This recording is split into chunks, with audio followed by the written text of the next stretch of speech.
In this audiobook, we are going to dive into the Metamorphosis, a haunting masterpiece written by Franz Kafka. Kafka was born in Prague in 1883, and today he is celebrated as one of the most popular and influential authors in modern literature. In this book, we follow the surreal story of Gregor Samsa, a hard-working man who inexplicably converts into a monstrous insect overnight. This bizarre transformation ultimately leads him to complete isolation, abandonment by his own family, and a tragic fight for dignity. Beyond the horror of the physical change, this book shows us the fragile nature of human relationships, the heavy burden of guilt, and how quickly the world turns its back on those who can no longer serve it.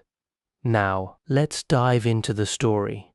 One morning, as Gregor Samsa woke from his uneasy dreams, he found himself transformed in his bed into a monstrous insect. He lay on his tough, armor-like back, and when he lifted his head a little, he saw his vaulted brown belly, divided into arched segments. The blanket over him was barely able to stay in place, constantly sliding off. His numerous legs, pitifully thin compared to the rest of his body, waved helplessly before his eyes. What has happened to me? He thought. It was no dream. His room, a proper human room though a little too small, lay quietly between its four familiar walls. A collection of textile samples was spread out on the table. Samsa was a traveling salesman. Above the table hung a picture that he had recently cut out of an illustrated magazine and housed in a nice, gilded frame. It showed a lady fitted out with a fur hat and fur boa, sitting upright, raising a heavy fur muff that covered the whole of her lower arm towards the viewer. Gregor then turned his gaze toward the window, and the dreary weather made him quite melancholy. Drops of rain could be heard hitting the tin ledge. How about if I sleep a little bit longer and forget all this foolishness, he thought. But that was completely impractical, for he was accustomed to sleeping on his right side, and in his present state, he could not get into that position. No matter how hard he threw himself onto his right side, he kept rocking back onto his back. He closed his eyes so that he wouldn't have to look at his twitching legs, trying it 100 times, and only stopped when he began to feel a mild, dull pain in his side, a pain he had never felt before. Oh God, he thought, what a strenuous career it is that I've chosen, traveling day in and day out. Doing business like this takes much more effort than doing your work at the office, and on top of that, there's the trouble of traveling, the worry about making train connections, the bad and irregular meals, casual acquaintances that are always new and never become intimate friends. To the devil with it all. He felt a slight itching on his belly. He slowly pushed himself closer to the bedpost so that he could lift his head more easily. He noticed that the itchy place was covered with tiny white spots, but he didn't know what to make of them. He tried to touch the spot with one of his legs, but he immediately drew it back, for the touch sent a cold shiver through his body. He slid back into his former position. Getting up early all the time, he thought, makes a man quite stupid. A man must have his sleep. Other salesmen live like harem women. For instance, when I come back to the inn during the morning to write up my orders, these gentlemen are still sitting at breakfast. If I were to try that with my boss, I'd be thrown out on the spot. But who knows, maybe that would be the best thing for me. If I didn't hold back for my parents' sake, I would have given notice long ago. I would have gone up to the director and told him exactly what I think from the bottom of my heart. He would have fallen right off his desk. It is a strange way of doing things too, sitting up on high desks and speaking down to employees, especially since he is hard of hearing and everyone has to step close. Well, I haven't given up hope completely. Once I've saved up enough money to pay off my parents' debt to him, it should take another 5 or 6 years. I'll definitely do it. Then I'll make my big break. But for now, I must get up, for my train leaves at 5. He looked over at the alarm clock, ticking on the chest of drawers. Good Lord, he thought. It was 7:15, and the hands were quietly moving on. It was even past the quarter mark. It was almost 7 o'clock.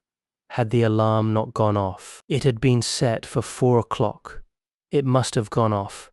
But how was it possible to sleep quietly through that ear-splitting noise that shook the furniture? Well, his sleep had not been peaceful, but perhaps for that very reason it had been deep.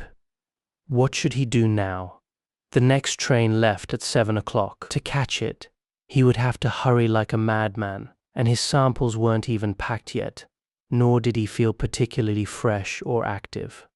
And even if he did catch the train, a lecture from the boss was inevitable, because the office assistant would have been waiting at the 5 o'clock train and would have reported Gregor's absence long ago. The assistant was a creature of the boss, spineless and without intelligence. What if he reported that he was sick? But that would appear extremely suspicious, because during his 5 years of service, Gregor had not been sick even once. The boss would certainly come with the doctor from the health insurance company, would reproach his parents for their son's laziness, and cut short all objections by referring to the insurance doctor, for whom there were only healthy people who were simply slacking off from work. And this time, the boss wouldn't even be entirely wrong. Aside from a strange drowsiness that persisted even after such a long sleep, Gregor actually felt perfectly fine.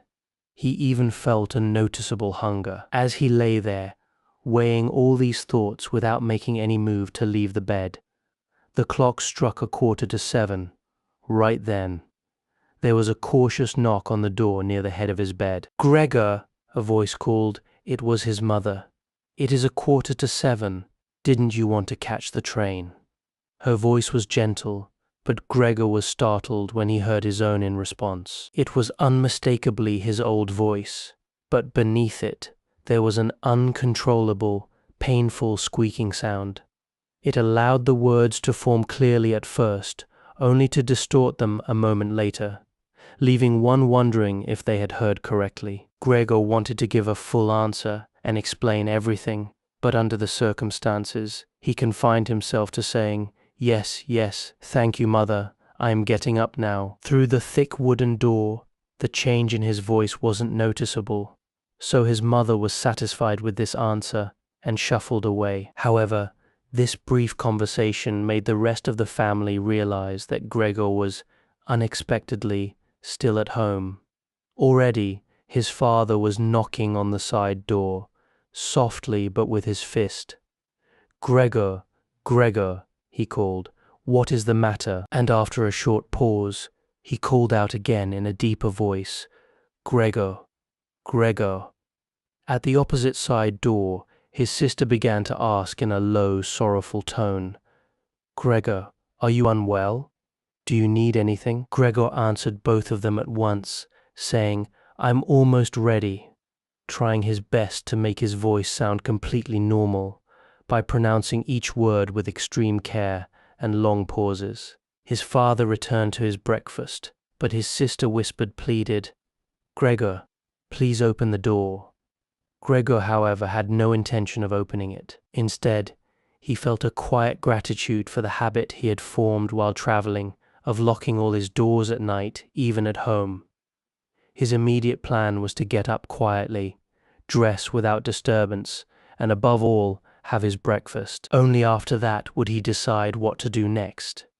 He realized that lying in bed spinning theories would bring him no closer to a solution. He remembered how often he had felt a slight ache while in bed, perhaps from lying awkwardly, which turned out to be pure imagination once he stood up. He convinced himself that the change in his voice was nothing more than the warning sign of a severe chill, an occupational hazard of the traveling salesman.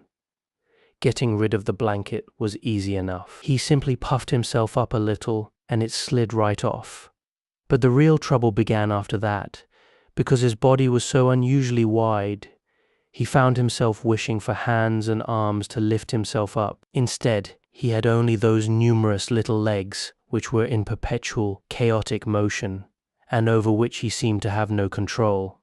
If he tried to bend one leg, it would instantly stiffen and straighten itself out. And when he finally succeeded in making a single limb do what he wanted, all the others would flutter about in an agonizing, painful twitching. Whatever happens, Gregor thought to himself, I cannot stay in bed uselessly. At first, he tried to move the lower part of his body out of the bed, but this lower section, which he had not yet seen and couldn't quite comprehend, proved far too difficult to manage.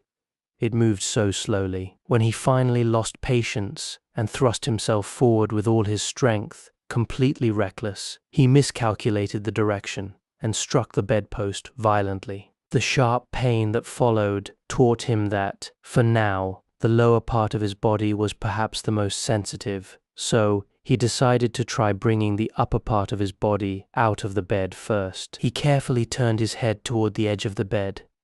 This part of the movement went easily enough, and the rest of his heavy mass slowly began to follow the direction of his head. But the moment his head hung out in the open air, suspended over the floor, he grew afraid to push forward any further. He knew that if he let himself fall freely in this position, he would almost certainly injure his head, and he could not afford to lose consciousness now, not under any circumstances. It seemed far better to remain safely in his bed for the moment. Yet, after a long, exhausting struggle, as he lay there sighing and watching his tiny legs flutter about with no way to bring them to a peaceful halt, he realized once again that he could not stay in bed forever. The wisest course of action was to risk everything, to try any method that offered even the slightest hope of freeing himself.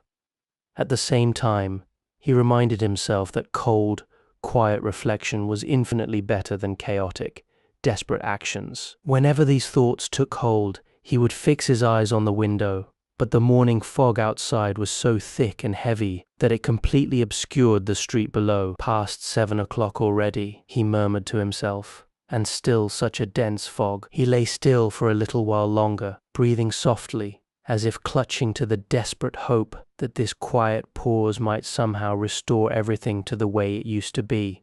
Then his thoughts sharpened. By 7:15, he told himself, I must be completely out of this bed. Besides, by then, someone from the office will surely come to inquire about me, for the business opens before 7.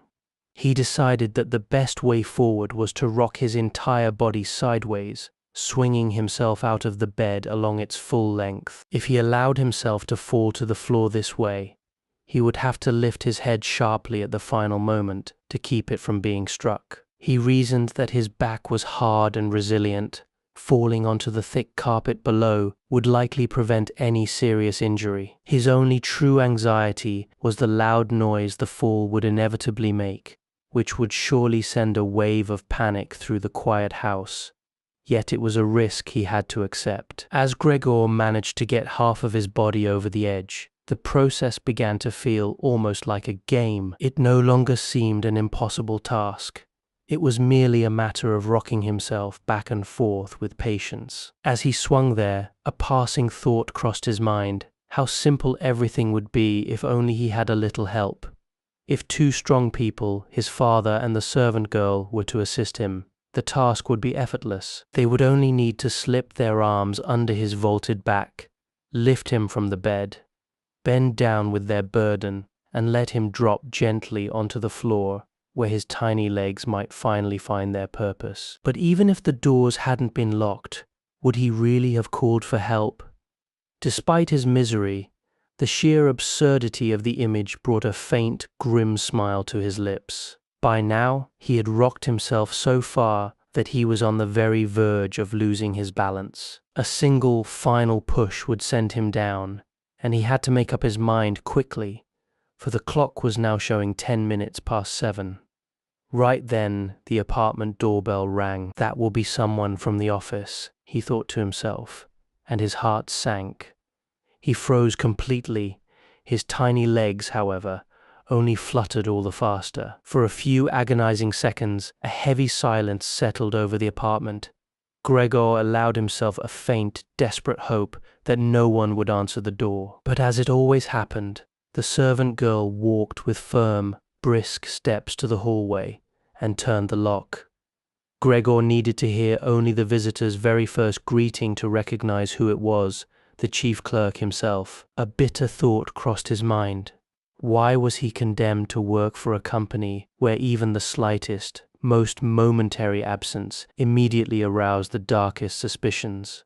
Were all employees regarded as scoundrels? Was there not a single loyal soul among them who, if he failed to devote just a few morning hours to the firm, would be driven mad by a guilty conscience? If an inquiry had to be made, could they not have sent an apprentice? Did the chief clerk have to come in person, as if to prove to the entire family that a matter so grave could only be investigated by a senior official? This wave of resentment agitated Gregor so deeply that without another thought he threw his body violently out of the bed. There was a dull thud, but it was not as loud as he had feared. The thick carpet absorbed the shock. His back, too, proved to be more resilient than he had imagined, resulting in a muffled, heavy sound that might easily have passed unnoticed. Only his head had been neglected, and it struck the floor sharply. In a mixture of pain and frustration, he pressed his face down into the carpet. "Something has fallen in there," the chief clerk said in the hallway to the left. Gregor wondered if the chief clerk had ever experienced a morning like this himself, a sudden, unexplainable paralysis of routine. It was certainly possible. But as if to silence his musings, the heavy tread of the clerk's polished boots echoed in the hallway, coming directly toward his room. From the room on the right, his sister whispered a warning. "Gregor, the chief clerk is here." Gregor thought to himself, "Yes, I know," but he could not summon enough strength to make his voice pass through the wooden door to her. From the room on the left, his father called out, "Gregor, the chief clerk has arrived. He wishes to know why you were not on the early train. We do not know what to tell him. Furthermore, he wants to speak with you directly. So please open the door. He will overlook any untidiness in your room." "Good morning, Mr. Samsa," the chief clerk's pleasant booming voice called out. "He is not well," Gregor's mother spoke up, addressing the clerk while his father still stood by the door. "Believe me, sir, he is truly unwell. Why else would Gregor miss his train? You know the boy thinks of nothing but his work. It almost frightens me how he never goes out in the evenings. He has been in the city for a whole week now, but every single night he stays home, sitting quietly at the table, reading the newspaper or studying train timetables. His only amusement is his woodwork. Why, in just 2 or 3 evenings, he carved a beautiful little picture frame. You will be astonished to see it when Gregor opens the door. It is hanging right on the wall." "I am quite glad that you are here, chief clerk," his mother added. "We simply cannot get Gregor to open the door. He is so stubborn, and I am certain he is unwell, even if he denies it." "I am coming this very moment," Gregor said, speaking slowly and with deliberate care, remaining perfectly still so as not to miss a single word of the conversation outside. "You are quite right, madam," the chief clerk replied. "I only hope it is nothing serious. Yet, on the other hand, those of us in business must frequently conquer a slight illness simply for the sake of the firm." "Can the chief clerk come in now?" his father asked impatiently, knocking once more upon the wood. "No," Gregor said. An awkward, heavy silence fell over the room to the left, while in the room to the right, his sister began to weep softly. Gregor wondered why his sister did not join the others. Perhaps she had only just arisen and had not yet dressed. Why, then, was she crying? Was it because he refused to get up and admit the chief clerk? Was it out of fear that he would lose his position, forcing his parents to face the ghost of their old financial debts once more?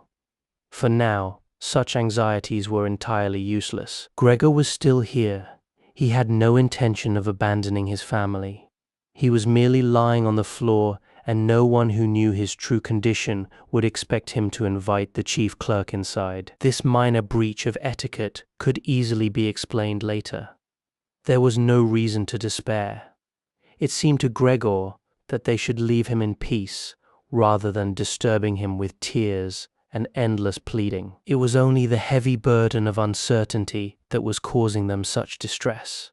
Then, the chief clerk raised his voice, his tone cutting through the door.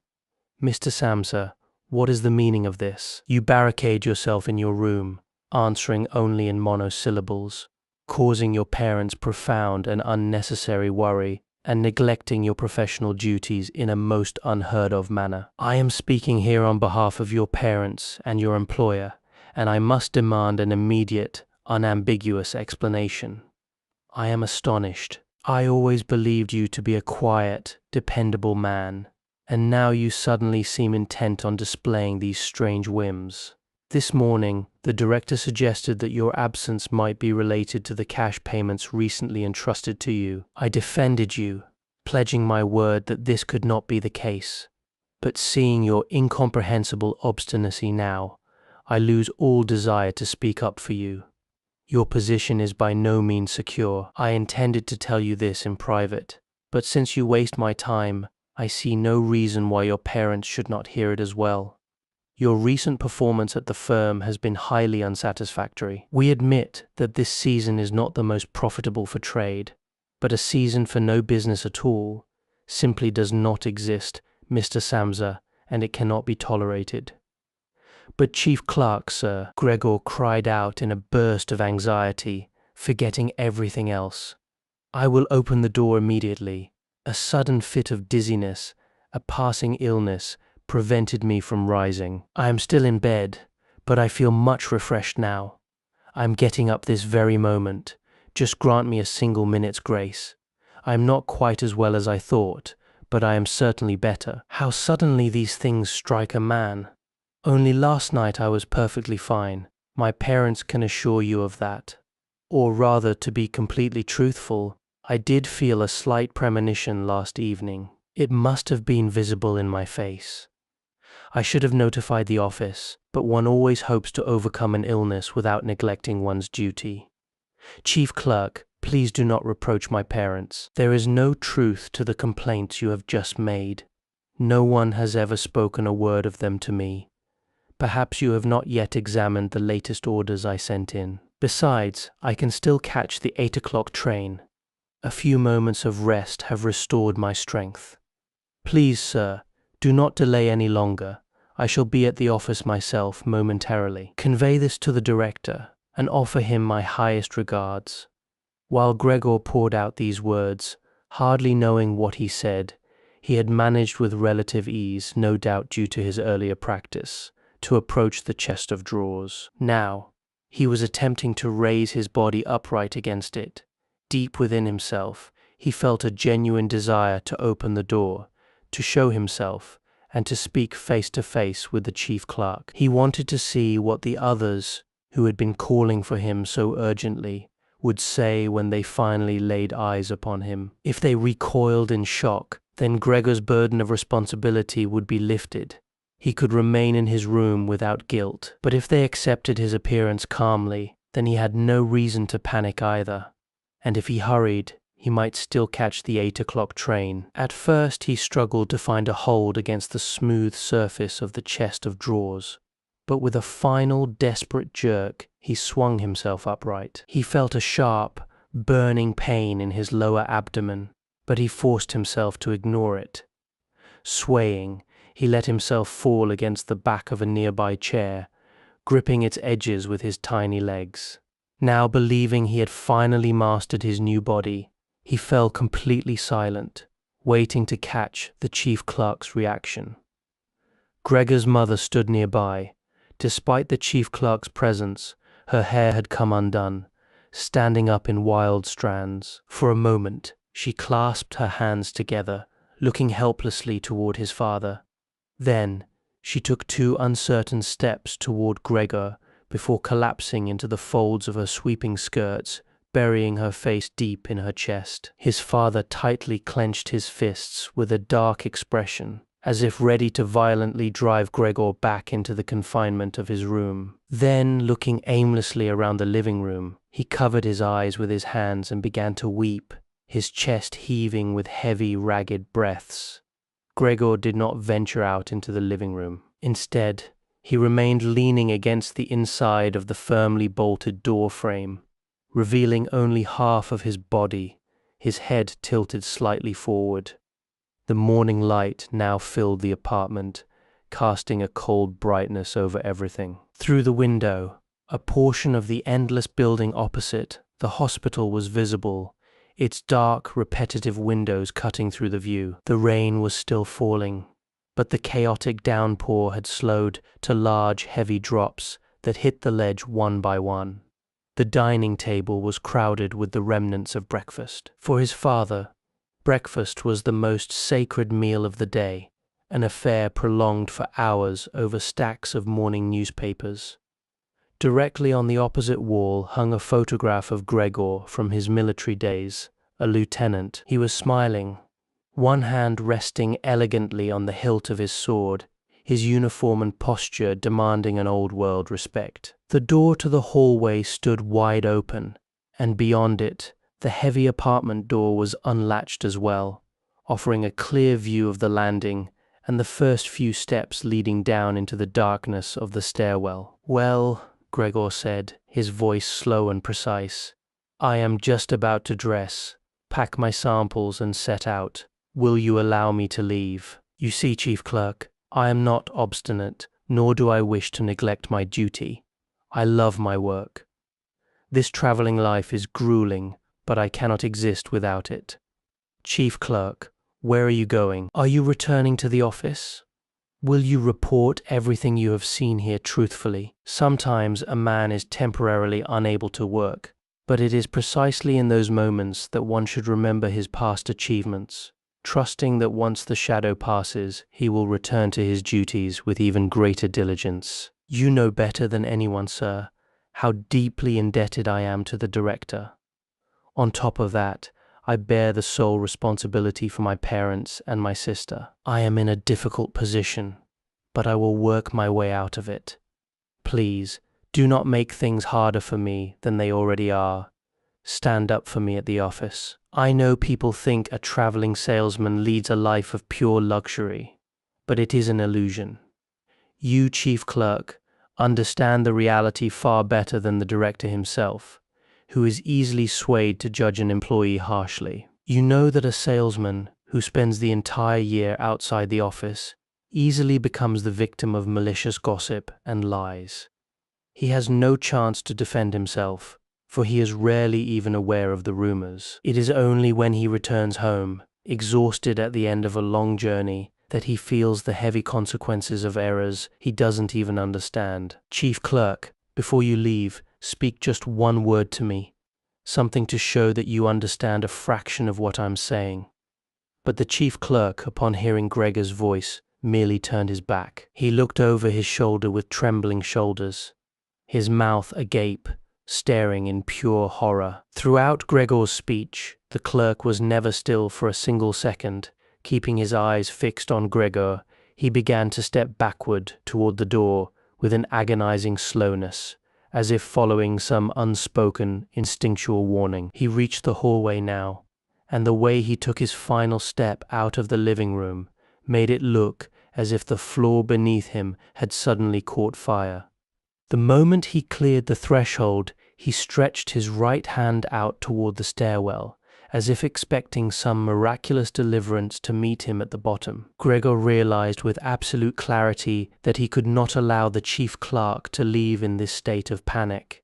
If he did, his employment would be shattered forever. His parents could not comprehend the danger.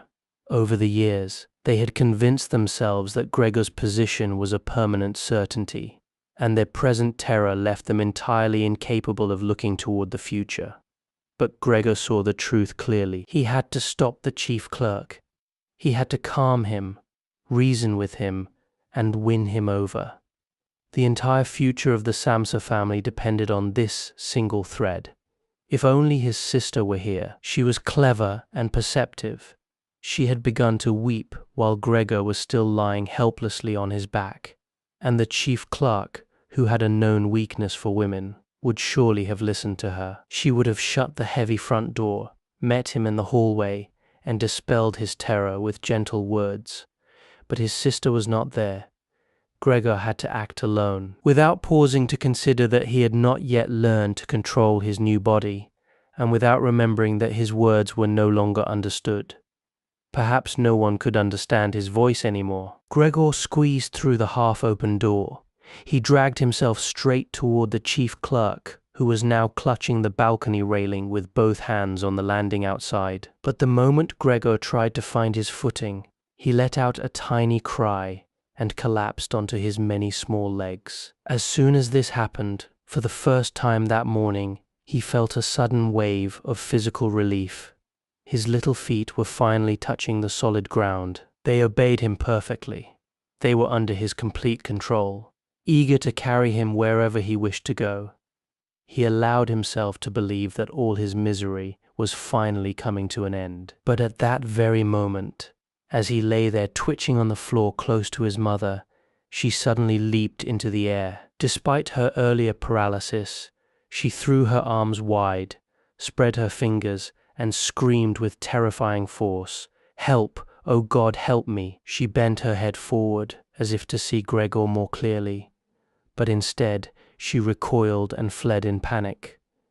She had completely forgotten that the breakfast table was directly behind her. Reaching it, she stumbled blindly and sat right upon it, entirely oblivious to the fact that the large vessel had overturned, and a thick stream of hot coffee was spilling out, staining the carpet. "Mother, mother," Gregor whispered, looking up at her. In this brief instance, the image of the chief clerk vanished entirely from his mind. Seeing the dark liquid spread across the floor, he could not stop himself from snapping his jaws repeatedly in the air. At the sound of his jaws, his mother screamed anew, tore herself away from the table, and threw her arms around his father, who was rushing toward her. But Gregor no longer had time for his parents. The chief clerk was already descending the stairs. His chin rested on the banister as he cast one final, lingering look of horror over his shoulder. Gregor made a desperate dash to overtake him, but the clerk must have sensed his approach. With a single, frantic leap, he cleared the remaining steps and vanished into the lower landing. A long, echoing groan floated up through the hollow stairwell. This chase, however, destroyed the last remnants of his father's patience. Until now he had remained relatively composed, but now he seized the heavy walking stick that the clerk had left on a chair. Gathering his hat and overcoat in one hand, he snatched up a large, rolled morning newspaper from the table with the other. Stamping his feet with immense fury, he began brandishing both the stick and the newspaper, driving Gregor back into his confinement.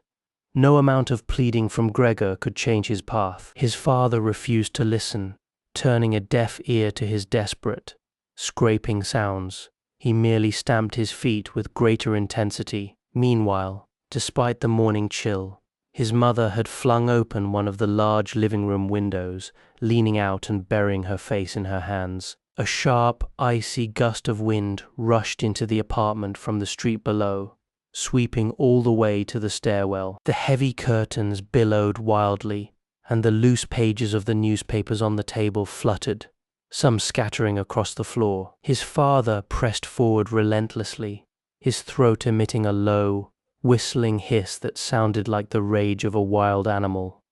Gregor was entirely unaccustomed to walking backward, and his movements were agonizingly slow. If he could only have been allowed to turn around, he would have reached the safety of his room in an instant. But he feared that the time it took to turn would provoke his father further, and that the heavy stick might descend upon his fragile head at any moment. Ultimately, he realized he had no choice. He was simply incapable of steering his body backward in a straight line. Keeping a watchful eye on his father, he began to turn himself around as quickly as he could, though in truth, it was a painfully slow rotation. Perhaps his father recognized his good intentions, for he did not disrupt the turn. Instead, he used the tip of the stick to guide Gregor's movements from a distance, tracing a path in the air. If only his father would cease that constant, piercing, whistling sound. That sharp noise completely shattered Gregor's focus. By the time he had almost completed the turn, The sheer panic caused by the sound disoriented him, making him swerve slightly in the wrong direction. As his head finally entered the doorway, he discovered that his body was far too wide to pass through the opening. His father, in his current state of mind, never even considered opening the second leaf of the door to grant him a safe passage. His only fixation was to rid the room of Gregor's presence immediately. He could not comprehend the immense difficulty Gregor was facing, acting as if there were no obstacle at all. He pushed Gregor forward with an increasingly violent, deafening roar. To Gregor, it no longer sounded like the voice of a single father. It felt as though an angry multitude was shouting at his back. This was no longer a nightmare from which he could wake. With a desperate surge of energy, Gregor threw his body against the door frame.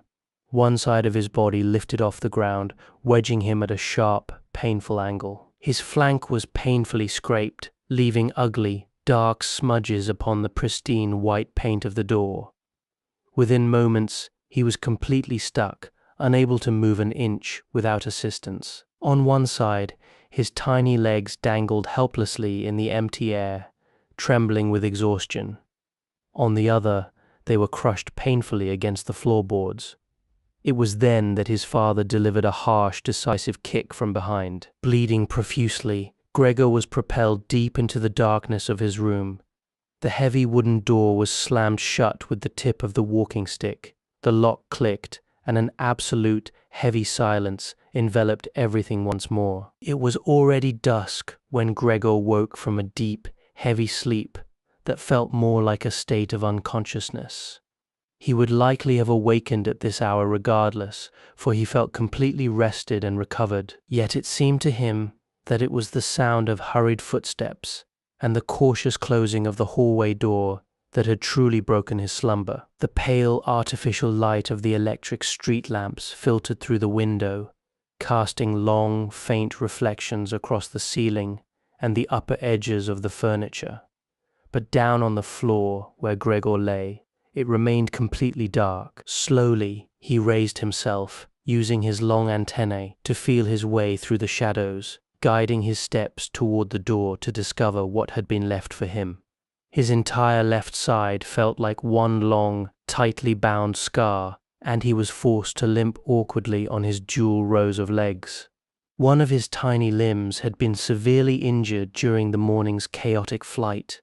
It was a wonder indeed that only one had been ruined, and it now dragged uselessly behind him like a dead weight. When he reached the threshold, he understood what had drawn him there. The rich, unmistakable scent of food. A wide basin had been placed by the door, filled to the brim with sweet milk, in which large pieces of white bread were floating. He felt a sudden surge of joy, a desire to laugh, for his hunger was even more intense than it had been in the morning. Without hesitation, he immersed his head into the milk, but a moment later, he drew it back in profound disappointment. It was not merely that his injured left side made the act of eating difficult, for he could only eat by involving his entire, straining body, but rather that the taste of the milk was utterly unappealing to him. Milk had always been his favorite drink, which was undoubtedly why his sister had chosen it for him. Now, however, he felt an instinctual aversion to it. Turning away from the basin with a sense of dejection, he crawled back into the darkness of the room. Through the small cracks in the door, Gregor could see that the gas jet was burning brightly in the living room. Yet the familiar sounds of evening were missing. Usually at this hour, his father would read the evening newspapers aloud to his mother and sister, his voice echoing through the flat. Tonight there was only a vast, unbroken silence. Perhaps this ritual of reading aloud, which his sister so often described in her letters, had been abandoned entirely. Yet the stillness on both sides of the wall was so absolute that it was impossible to believe the apartment was deserted. "What a quiet life our family used to lead," Gregor murmured to himself. Looking into the darkness, he felt a deep sense of pride that he had been able to provide his parents and his sister with such a peaceful existence in such a beautiful home. But if all this peace, comfort, and security were now to come to a sudden, catastrophic end? To escape the terror of these thoughts, Gregor began to move, crawling endlessly back and forth across the floorboards to exhaust his body. Once, during the long evening, one of the side doors was opened just a fraction, first one, then the other, only to be shut again with extreme caution. It seemed as though someone had wished to enter, but had been seized by a sudden hesitation. Gregor crawled directly to the living room door, hoping to entice the visitor inside, or at least to catch a glimpse of who it might be. But the door remained firmly shut. The door did not open again, and Gregor was left to wait in absolute solitude. He could not help but reflect on the irony. When his doors had been locked from the inside, everyone had been desperate to gain entry to his room. Yet now, when he himself had opened one door, and the others had presumably been unlocked during the day, no one came. The keys, he realized, were now all inserted from the outside. The low glow of the gas jet in the living room remained lit throughout the night. It was an indication to Gregor that his mother, father, and sister had remained awake until the early hours, for he could hear their muted, hesitant footsteps as they finally withdrew to their beds. Gregor felt a strange certainty that no one would venture into his room until the morning. This afforded him a vast stretch of undisturbed time to contemplate his situation and consider how he might best rearrange his shattered life. Yet, the immense, empty room in which he was condemned to lie flat upon the floorboards began to fill him with a subtle, unexplainable dread. It was a space he had inhabited for 5 years, yet it now felt entirely alien. Driven by a vague sense of shame and an instinct for refuge, he awkwardly forced his body beneath the low sofa. Though his back was painfully compressed and he could no longer lift his head, he instantly felt a profound sense of safety. His only regret was that his newly thickened body was too wide to be completely hidden beneath the frame. There he remained for the entirety of the night, drifting between fits of uneasy slumber, sharp pangs of hunger, and waves of heavy anxiety. Each time he woke, he resolved to remain completely calm, to exercise ultimate patience, and to do everything within his power to diminish the heavy burden his presence now imposed upon his family. The next morning, while the shadows of dawn still lingered, Gregor was given his first opportunity to test his resolve. The door to the hallway was cautiously unlatched, and his sister, nearly fully dressed and visibly trembling, stepped into the room. It took her a moment to locate him, but when her gaze fell upon the space beneath the sofa, for he had to be somewhere, he had not simply dissolved into the air. She was seized by such a sudden panic that she lost control and slammed the door shut from the outside. Yet, as if instantly ashamed of her behavior, she reopened it and stepped inside with slow, hesitant steps, as though approaching a dangerously ill patient or a profound stranger. Gregor pushed his head slightly past the edge of the sofa, watching her intently. He wondered if she would notice that the basin of milk remained untouched, and noticed that it wasn't from a lack of hunger, but because the taste was no longer suited to his nature. He wondered if she would think to bring him something else, something more fitting. If the thought did not occur to her naturally, Gregor felt it would be better to perish from hunger than to ask, for he was entirely incapable of speech. Deep within himself, however, a desperate impulse urged him to emerge from his hiding place, throw himself at her feet, and beg her for something to sustain him. His sister's eyes quickly found the basin, noticing the small puddle of milk that had splattered onto the carpet. Without touching the vessel directly, she used a cloth to lift it and carried it away. Gregor waited with an intense, burning curiosity, his mind spinning with endless variations of what she might bring him next. Yet, he could never have predicted the quiet grace of what she chose to do. To discover his true preferences, she returned, bearing an old sheet of newspaper, upon which she had arranged a bizarre assortment of remnants. There were half-decayed vegetable scraps, old bones from the previous night's dinner, covered in a congealed white sauce, a handful of raisins and almonds, and a piece of pungent cheese which Gregor, a few days prior, had declared entirely unfit for human consumption. Along with these, she laid down a piece of dry bread, a slice spread with butter, and another sprinkled with salt. She also placed a fresh basin, filled this time with pure water. Then, understanding instinctively that Gregor would never bring himself to eat in her presence, she swiftly withdrew from the room and turned the key in the lock. It was a silent signal to him that he was at liberty to examine what she had provided. Gregor's legs trembled violently as he dragged himself toward the food. The wounds on his flank seemed to have healed completely during the night, for he felt no pain whatsoever, a realization that filled him with a quiet astonishment. He remembered how, a mere month ago, a minor cut from a knife had throbbed for days afterward. Has my capacity for sensation diminished? He wondered. He began to suck on the piece of cheese, which instantly stood out to him as the most exquisite thing on the page. With tears of relief swelling in his eyes, he quickly consumed the cheese, the old vegetables, and the sauce. The fresh food, however, held no appeal for him. Its scent was entirely repulsive, and he found himself pushing the fresh bread aside to reach the decaying remnants. When he had finished, a profound lethargy settled over his limbs. Presently, the key turned softly in the lock, his sister's gentle warning that she was returning. The sound startled Gregor back to reality, and he scrambled back under the sofa with frantic haste. However, concealing himself had now become an agonizing effort.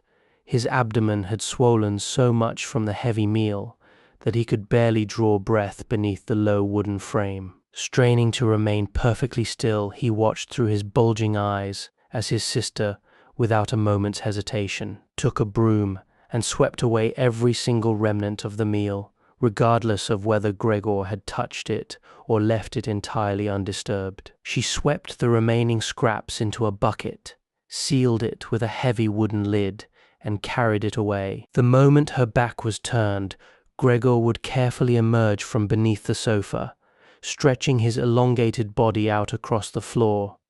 This routine quickly became the fixed law of his existence. He was fed twice a day, once in the early morning, while his parents and the servant girl were still asleep, and a second time after lunch, when his parents took their afternoon rest, and his sister would purposefully send the servant out on some errand. It was clear that no one in the household desired for Gregor to starve. Yet, it was equally clear that no one could bear the horror of watching him eat. Perhaps his sister was merely trying to shield their parents from an added layer of grief, for they were already broken by the tragedy. Gregor never discovered how the doctor and the locksmith had been turned away on that first morning. Because he could not speak, it never occurred to anyone, not even his sister, that he could still perfectly comprehend the speech of others. Consequently, when she was in his room, he had to satisfy himself with the sound of her heavy sighs or the occasional word muttered under her breath to the silent walls. Later, as she grew somewhat accustomed to the situation, though a complete recovery from such shock was impossible, Gregor would occasionally catch a tender phrase. He had a good appetite today, she might say, if he had cleared the newspaper sheet. But far more frequently, when the food lay untouched, she would whisper with a distinct note of sadness, "Everything is left again." While no news was brought to him directly, Gregor learned to piece together the state of the household by listening to the muffled voices from the adjacent rooms. Whenever he caught the sound of a conversation, he would instantly hurry to the corresponding door, pressing his entire body flat against the wood. In those early days, there was scarcely a conversation that did not revolve, in some way, around his plight. For 2 unbroken days, every mealtime was consumed by intense deliberations on how the family should now conduct themselves. Even between meals, the same heavy topic hung over the apartment, for at least 2 family members always remained at home. No one possessed the courage to be left alone in the flat, yet it was equally impossible to leave the home entirely unguarded. On the very first morning, the cook, driven by some fragments of the truth she had discerned, threw herself on her knees before his mother, begging to be dismissed. When she departed 15 minutes later, she wept tears of profound gratitude, as though her release were the greatest benevolence ever bestowed upon her. Of her own accord, she swore a solemn oath never to reveal a single word of the secret to the outside world. Now, his sister was forced to manage the kitchen alongside his mother. In truth, the burden of cooking was not heavy, for appetite had vanished from the household. From his post behind the door, Gregor repeatedly heard them faintly urging one another to eat, but the response was always the same: "No, thank you, I have had enough," or something equally hollow. They seemed to have lost the desire to drink as well. His sister would often ask, "Would you like a beer, father?" offering to fetch it herself. When his father remained silent, she would suggest, "I can send the janitor's wife to get it, if you prefer." But ultimately, a sharp, definitive no from his father would bring the matter to an end. It was during that first day that his father chose to lay bare the entire financial reality of the Samsa family to his mother and sister. From time to time, his father would rise from the table and retrieve a small metallic lockbox from the depths of the desk, a relic he had salvaged from the ruins of his business collapse 5 years prior. Gregor could hear the intricate clicks of the complicated lock as it was opened and resealed whenever a document or a savings book was consulted. These discussions were the first notes of comfort to reach Gregor's ears since his transformation. He had been under the absolute impression that his father had been left with nothing after the failure of his business. His father had never suggested otherwise, and Gregor, absorbed in his work, had never questioned it. Back then, Gregor's sole ambition had been to exert every ounce of his energy to lift his family out of the despair of bankruptcy. He had risen rapidly from a junior clerk to a traveling salesman, entering a realm of earning where his substantial commissions could be laid directly upon the family table, striking them with a wonderful astonishment. Those had been beautiful, golden days, but they had never returned in that pure form. Though Gregor continued to earn enough to support the entire household, the magic had faded. Gradually, the family had grown accustomed to the arrangement. They accepted the money with gratitude, and Gregor surrendered it with pleasure. But the deep warmth of mutual devotion had slowly withered away. Only his sister had remained truly close to his heart. Gregor had harbored a secret, beautiful dream. His sister, who possessed a profound love for music and played the violin with a moving tenderness, was to be sent to the conservatoire the following year, regardless of the immense cost. Whenever he chanced to return to the city for a few days, the conservatoire was a frequent topic of conversation between them. It was always spoken of as a beautiful, impossible castle in the air, a dream their parents looked upon with open disapproval. Gregor, however, had firmly resolved to surprise everyone by announcing his plan on Christmas Eve. Now, whenever his father spoke of the family finances, he repeated the details over and over. He did so partly because he had not occupied his mind with such matters for years, and partly because Gregor's mother rarely grasped the finer points of the figures upon a first hearing. Through these repetitions, Gregor learned that despite the great catastrophe of the past, a small portion of their original fortune had survived. Untouched over the years, the accumulated interest had allowed the modest sum to grow. Furthermore, the money Gregor had brought home every month, of which he retained only a fraction for his own meager expenses, had not been completely consumed. It had formed a second small reserve of capital. Behind his wooden door, Gregor nodded his head in quiet satisfaction. He felt a deep respect for his father's foresight. This extra money, he reasoned, might have been used to pay down his father's debt to the chief, bringing Gregor months closer to the day he could finally resign. Yet now, looking at the unfolding reality, he saw that his father's careful hoarding had been the wiser path. Still, This sum was by no means large enough for the family to live on the interest alone. It was sufficient to sustain them for perhaps 1 year, 2 at the absolute most.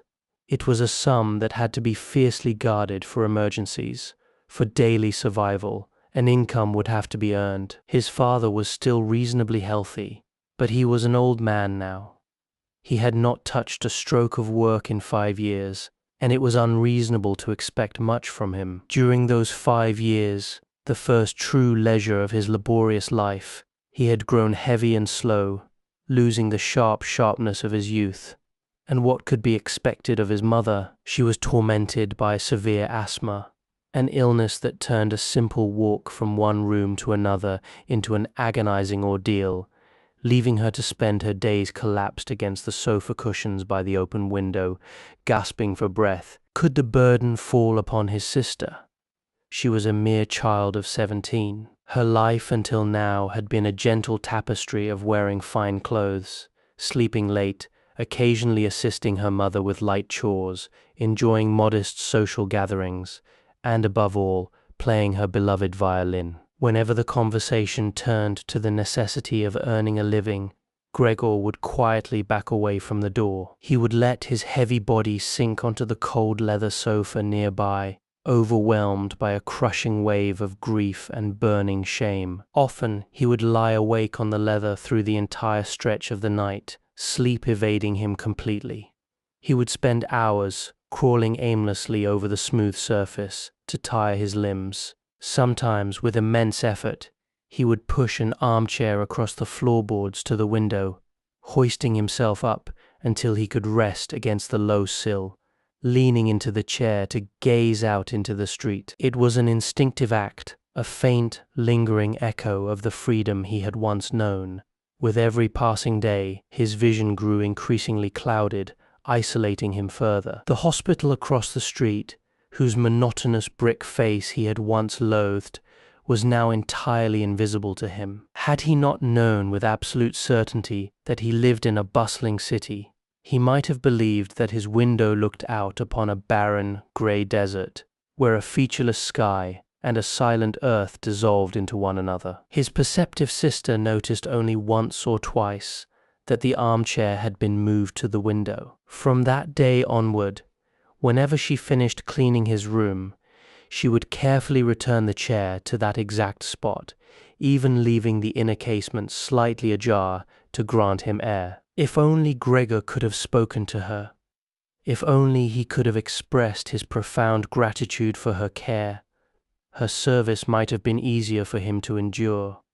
But the reality was a heavy, silent cross. His sister strove with all her might to maintain an illusion of normalcy, and with time she grew more deliberate in her movements.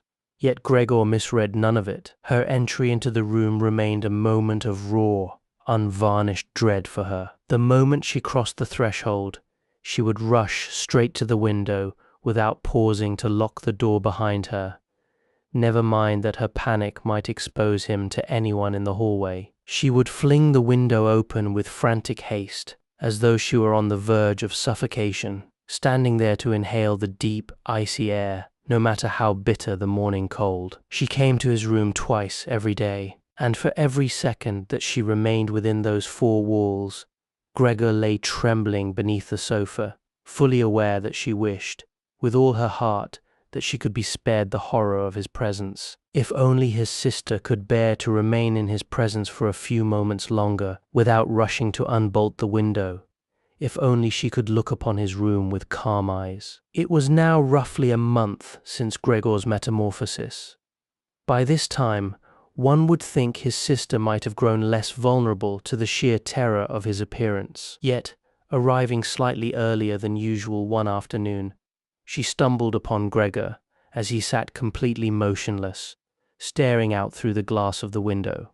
To an outside observer, it might have looked as if he were deliberately lying in wait, poised to strike. Gregor would not have been surprised had she simply frozen in fear, given that his position blocked her path to the window. But she did not even step inside. Instead, she recoiled in horror, leaped backward into the hallway, and slammed the door shut behind her. Gregor immediately retreated into the shadows beneath the sofa. He was forced to wait until midday before she gathered the courage to return. And when she did, her face was marked by an even deeper, more raw anxiety than usual. This confirmed Gregor's darkest suspicion. The mere sight of his form remained utterly unendurable to her. It would likely remain so forever. He realized he had to take greater care to conceal even the small parts of his body that exposed themselves past the edge of the couch. Driven by a desire to spare her this constant torment, Gregor undertook a monumental task one afternoon. He spent 4 agonizing hours dragging a heavy linen sheet from the table to the sofa, draping it with precise folds so that he was entirely cloaked. Now, even if his sister were to bend down, she would see nothing but fabric. Had she found this concealment intrusive, she could easily have removed the sheet, for it was obvious that spending hours beneath a heavy shroud was no comfort to Gregor. Yet she left the cloth untouched. At one point, when Gregor cautiously lifted a corner of the fabric to peer out, he thought he caught a fleeting glimpse of profound gratitude in her eyes. During the initial 2 weeks following the transformation, his parents could not bring themselves to enter his room.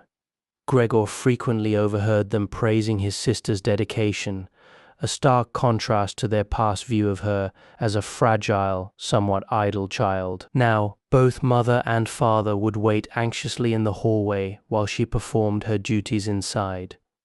The moment she emerged, they would besiege her with questions, demanding a meticulous report on the state of the room. They wanted to know exactly what Gregor had consumed, how he had moved, and whether there was the slightest indication of improvement in his condition.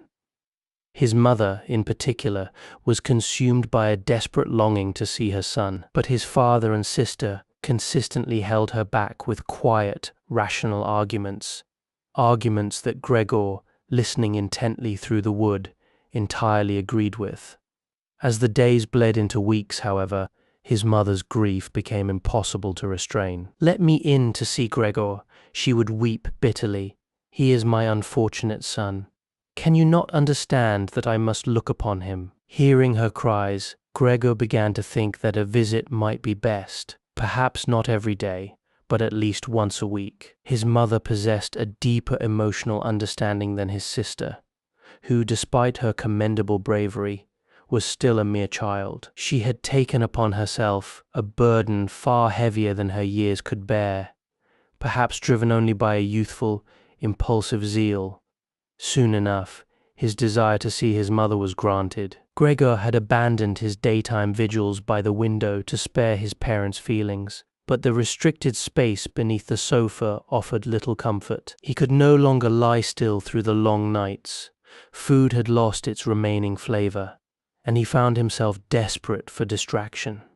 To pass the empty hours, he began to experiment with crawling over the walls and the ceiling. Suspending himself from the upper plaster brought him a strange, exhilarating sense of liberation. It was far easier to breathe up there than down on the dusty floorboards. A pleasant, tingling vibration would ripple through his body as he hung in the quiet air.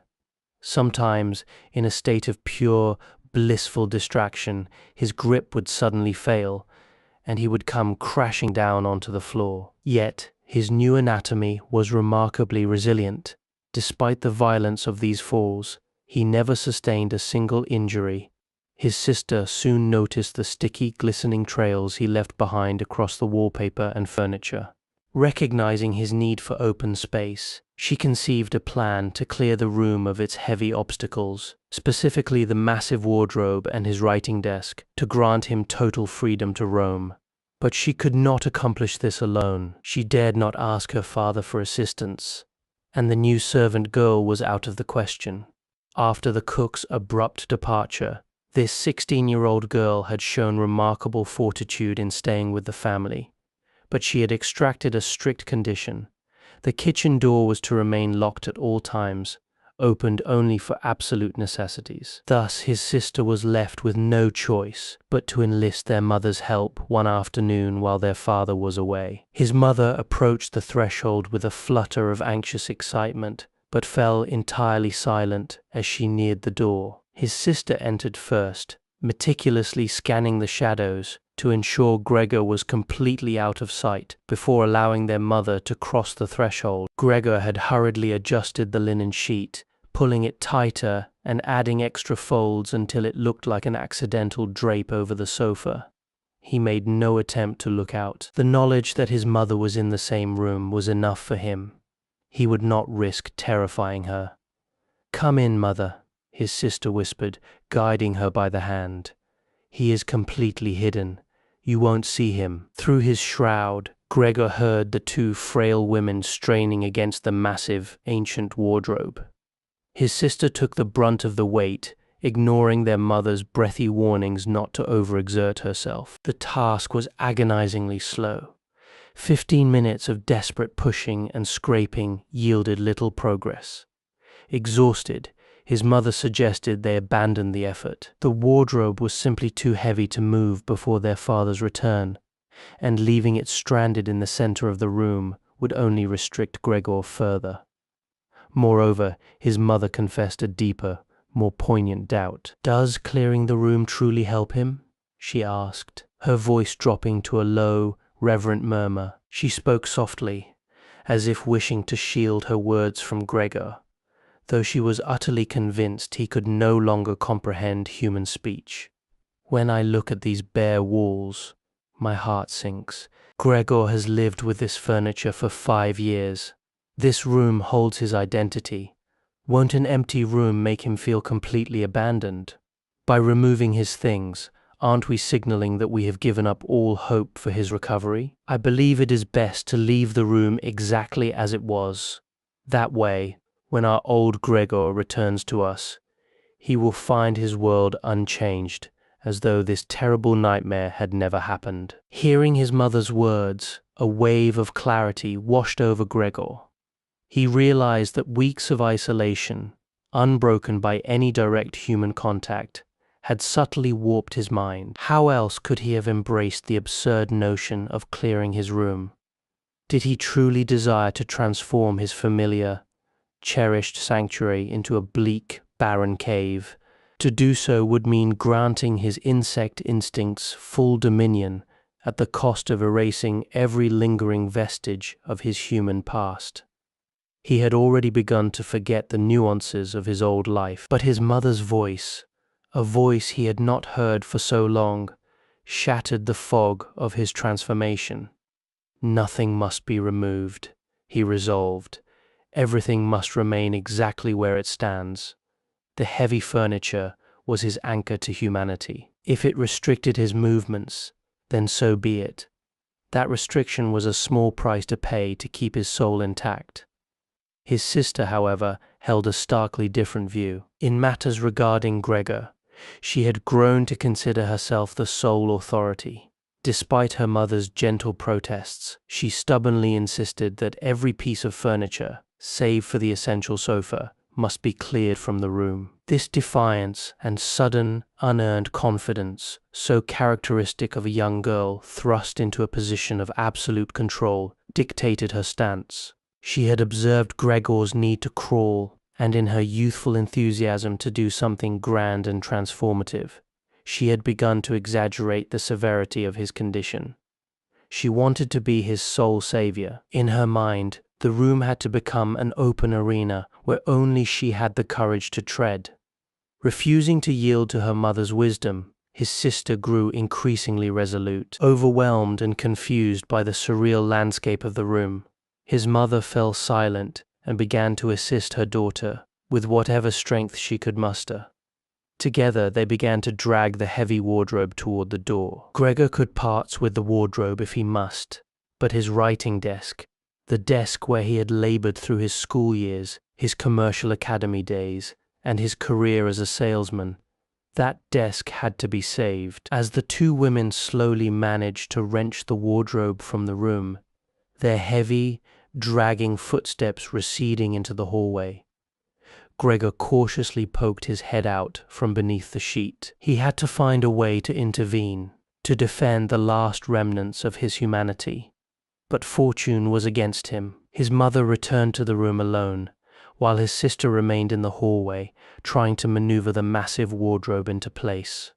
She was simply too small to handle it by herself. His mother was still entirely unaccustomed to Gregor's appearance, and the sudden shock of seeing him could prove fatal to her fragile health. Panicking, Gregor scrambled backward toward the corner of the sofa, but the rapid movement caused the linen sheet to ripple violently. That slight tremor was enough to catch his mother's eye.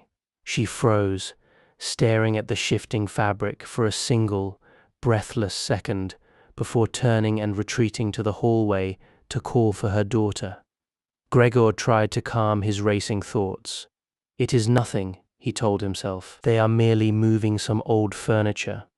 But the frantic coming and going of the women, their hushed, urgent whispers, and the grating sound of wood scraping against the floorboards began to chip away at his composure. No matter how tightly he pulled his limbs inward or how flat he pressed his belly against the floor, a rising tide of panic consumed him. They were stripping his world bare. They had already taken the wardrobe that housed his tools and his favorite wood-carving puzzles. Now, they were coming for the desk. He no longer had the luxury to consider their good intentions. The two women were clearly exhausted.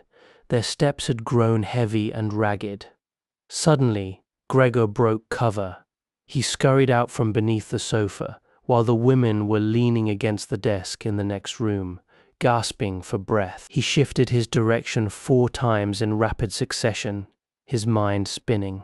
What should he say first? Then, his eyes fell upon the picture of the lady in furs. It stood out with stark, vivid clarity against the newly barren wall.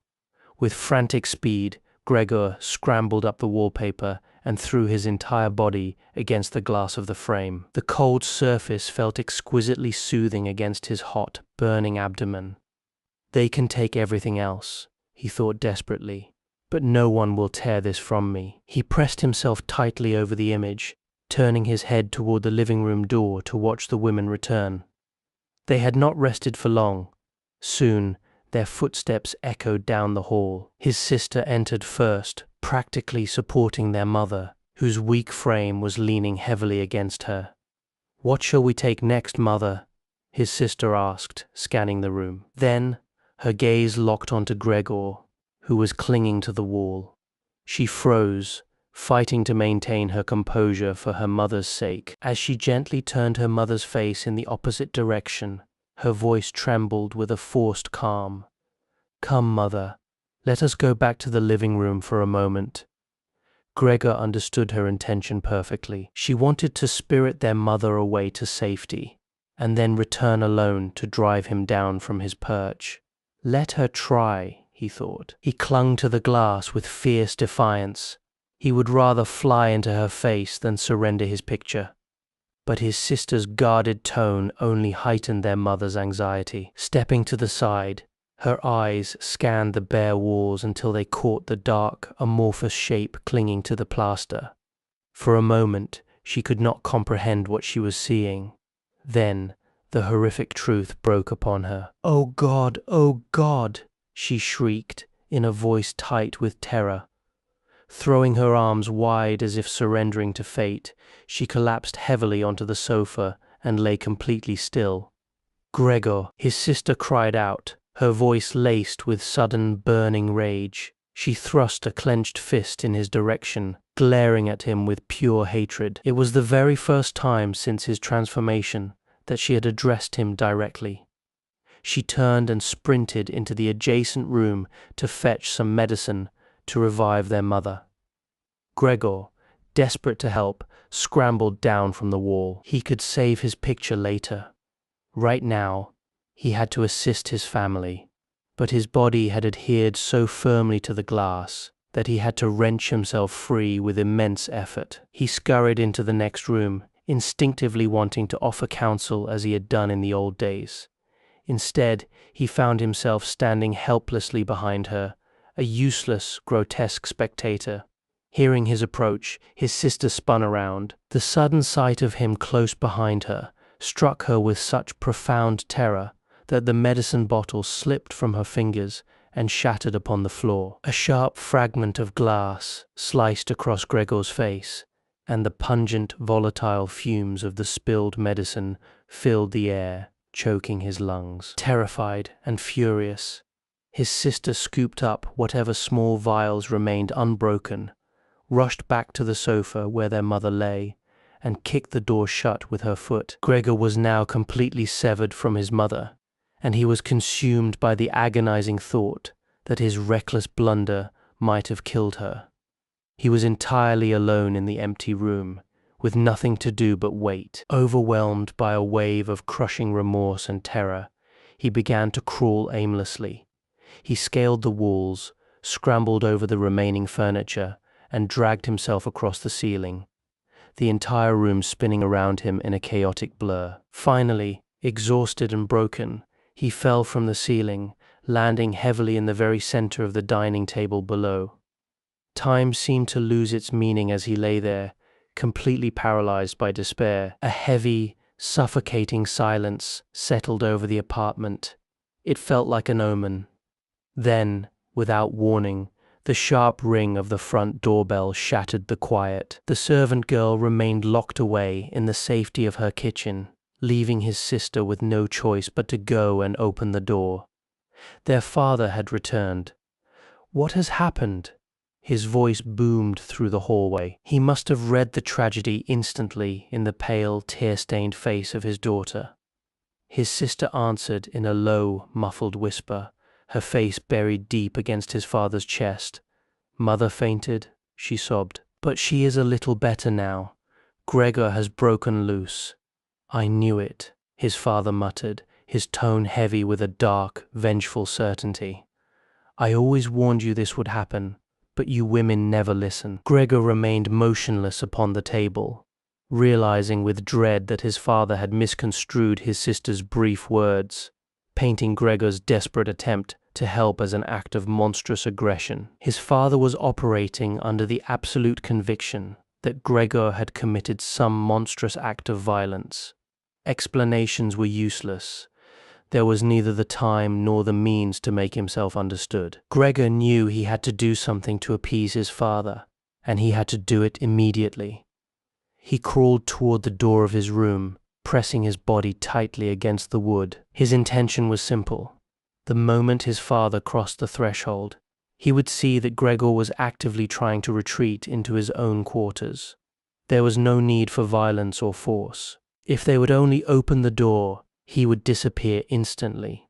But his father was in no mood to read the nuances of his posture. As he burst into the room, he let out a furious, roaring shout, a sound that carried a terrifying blend of raw anger and savage exhilaration. Gregor instinctively pulled his head back from the doorframe, freezing in his tracks as he looked up. He had never seen his father look like this. For weeks, Gregor had been so entirely consumed by the surreal nature of his own transformation that he had paid little attention to the changing realities of the household. But the man standing before him now was completely unrecognizable. Could this truly be the same father who used to lie buried in his bed, broken and exhausted, whenever Gregor prepared to leave for a business trip? The same man who, upon Gregor's return at night, could manage nothing more than a faint raise of his hand from his armchair. This was a man whose gait had been so painfully slow that even on rare family walks on Sundays or holidays, he would lag behind, dragging his feet in his heavy overcoat, leaning heavily on a cane, and forcing everyone to halt whenever he wished to speak. Now, he stood remarkably erect, clad in a sharp blue uniform with polished golden buttons, the precise attire worn by the doormen of major banking institutions. Above the stiff high collar of the jacket, his double chin bulged prominently. Beneath his bushy, overgrown eyebrows, his dark eyes flashed with an intense, penetrating sharpness. His white hair, usually disheveled, was meticulously combed and parted with absolute precision. With a definitive movement, his father took off his cap, which bore the embroidered golden insignia of the bank, and sailed it across the room onto the sofa. Then, thrusting his hands deep into his trousers pockets, his long uniform coat tails trailing behind him, he advanced upon Gregor with a grim, calculating resolve. Perhaps his father had no concrete plan of attack, yet he lifted his feet remarkably high as he marched forward, and Gregor could not help but stare in grim fascination at the sheer thickness of the soles of his boots. He did not let the terror paralyze him. He had understood from the very first day of his transformation that his father considered the absolute harshest measures to be the only appropriate response to his existence. Gregor turned and began to flee, scurrying quickly across the floorboards just ahead of his father's heavy steps. Whenever his father paused, Gregor would stop. The moment his father moved, Gregor would scramble forward again. In this agonizingly slow manner, they circled the room several times. Nothing definitive happened, and the chase was executed with such measured, heavy pacing that it bore none of the frantic energy of a typical race or a violent struggle. For this reason, Gregor resolved to remain strictly on the floor. He was terrified that if he attempted to scale the walls or retreat to the safety of the ceiling, his father would misinterpret the movement as an act of defiance, provoking an even deadlier wrath. Yet Gregor soon realized that he could not sustain even this slow-motion pursuit for much longer. For every single massive stride his father took, Gregor was forced to execute a frantic, exhausting flurry of movements with his dozens of tiny legs. He was already gasping for breath. His lungs, never particularly strong, even in his human life, were beginning to fail him. Dragging his heavy torso across the floorboards, his eyes barely able to remain open, Gregor kept moving purely on instinct. His mind was entirely blank, stripped of any strategy or alternative plan. There was only one thought left in his fading consciousness: keep moving. He lost all awareness of his surroundings, failing to realize that the bare walls, cleared of the protective furniture that had once broken up the space, now offered no cover, leaving him utterly exposed to danger. Suddenly, a small object streaked through the air, grazing past him with terrifying velocity. Someone had hurled something at him. The object hit the floorboards and began to roll. It was an apple. A second later, another one came flying. Gregor froze in absolute terror. There was no point in running anymore. His father had decided to bombard him, turning the room into a firing range. His father had stuffed his pockets with fruit from the bowl on the sideboard, and now, without taking precise aim, he was launching apple after apple, one after the other. The small red spheres rolled and ricocheted across the floorboards like tiny, electrified charges, spinning and colliding with one another in the shadows. One small apple struck Gregor lightly on the back and rolled harmlessly away, causing no damage. But the very next instant, another apple came hurtling down with devastating force. This one did not bounce. It embedded itself directly into Gregor's back, sinking deep into his flesh like a horrific piercing nail. Gregor tried to drag himself forward, desperate to leave the agonizing pain behind, believing that changing his position might offer some relief, but his body refused to obey. He felt as though he had been violently pinned to the floorboards. His senses shattered completely, and his elongated form went entirely limp, paralyzing him where he lay. In his final fading moment of consciousness, Gregor saw the door of his room fly wide open. His mother came rushing out, running blindly ahead of his shouting sister. His sister had evidently loosened their mother's clothing after her fainting spell to help her breathe, and as his mother ran frantically toward the scene, her unfastened skirts slipped from her waist, pooling onto the floorboards. Tripping over her own garments, she threw herself directly upon his father. Wrapping her arms around his neck, she clung to him, weeping bitterly, begging him to spare her son's life, pleading for the life of Gregor. Then everything went entirely black.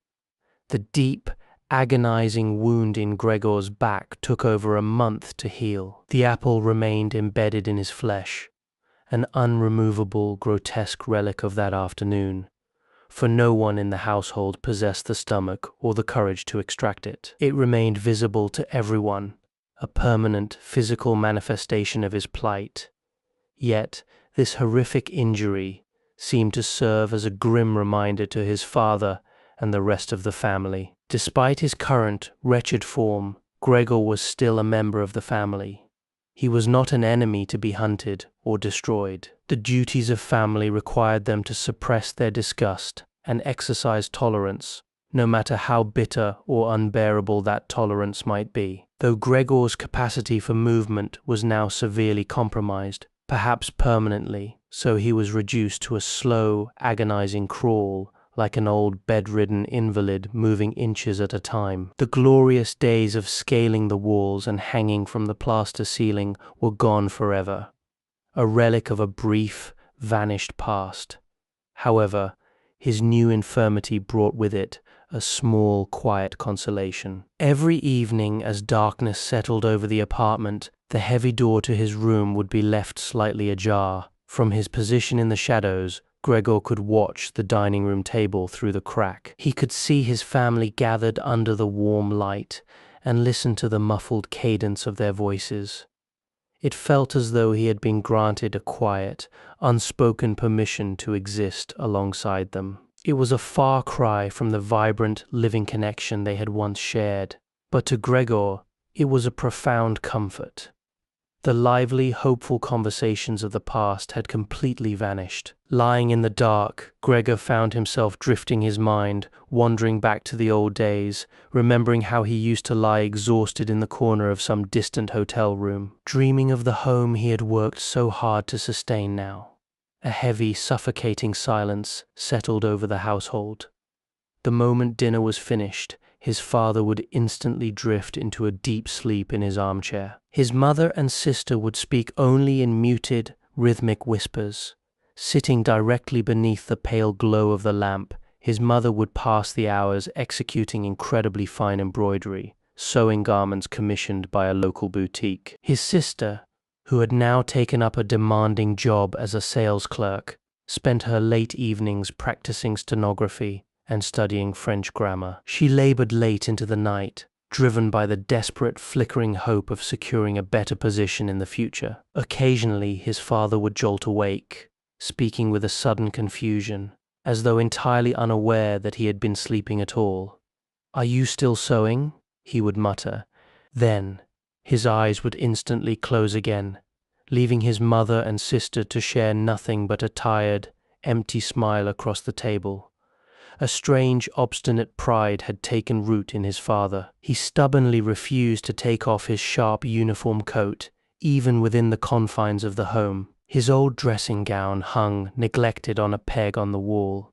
His father remained fully dressed at all times, as if poised to execute a command at a moment's notice. As he spent countless hours dozing in his chair, the coat, which had not been new to begin with, soon grew stained and neglected, despite the constant, desperate efforts of his mother and sister to keep it clean. Spending his evenings in the dark corner of his room, Gregor would stare for hours at those tarnished brass buttons and the stained blue fabric, watching his father sleep in a state of profound restless discomfort. Every night, as the clock struck 10, his mother would gently shake his father's shoulder, trying to coax him to bed. She would patiently explain that sleeping upright in the chair offered no real rest, and he desperately needed his sleep, for he had to be up early for his duties at the bank. But his father had grown intensely stubborn. He insisted on remaining at the table, often drifting right back into a heavy sleep, exactly where he sat. It required a coordinated, grueling effort from both women to rouse him and guide him toward the bedroom. No matter how much they pleaded, his father would merely shake his head, keeping his eyes tightly shut, refusing to stand. His mother would pull gently at his sleeve, whispering tender words into his ear, while his sister would abandon her books to help. But their efforts were met with absolute resistance. He would only sink deeper into the cushions. Only when the two women physically hoisted his weight would his father finally open his eyes, looking back and forth between them.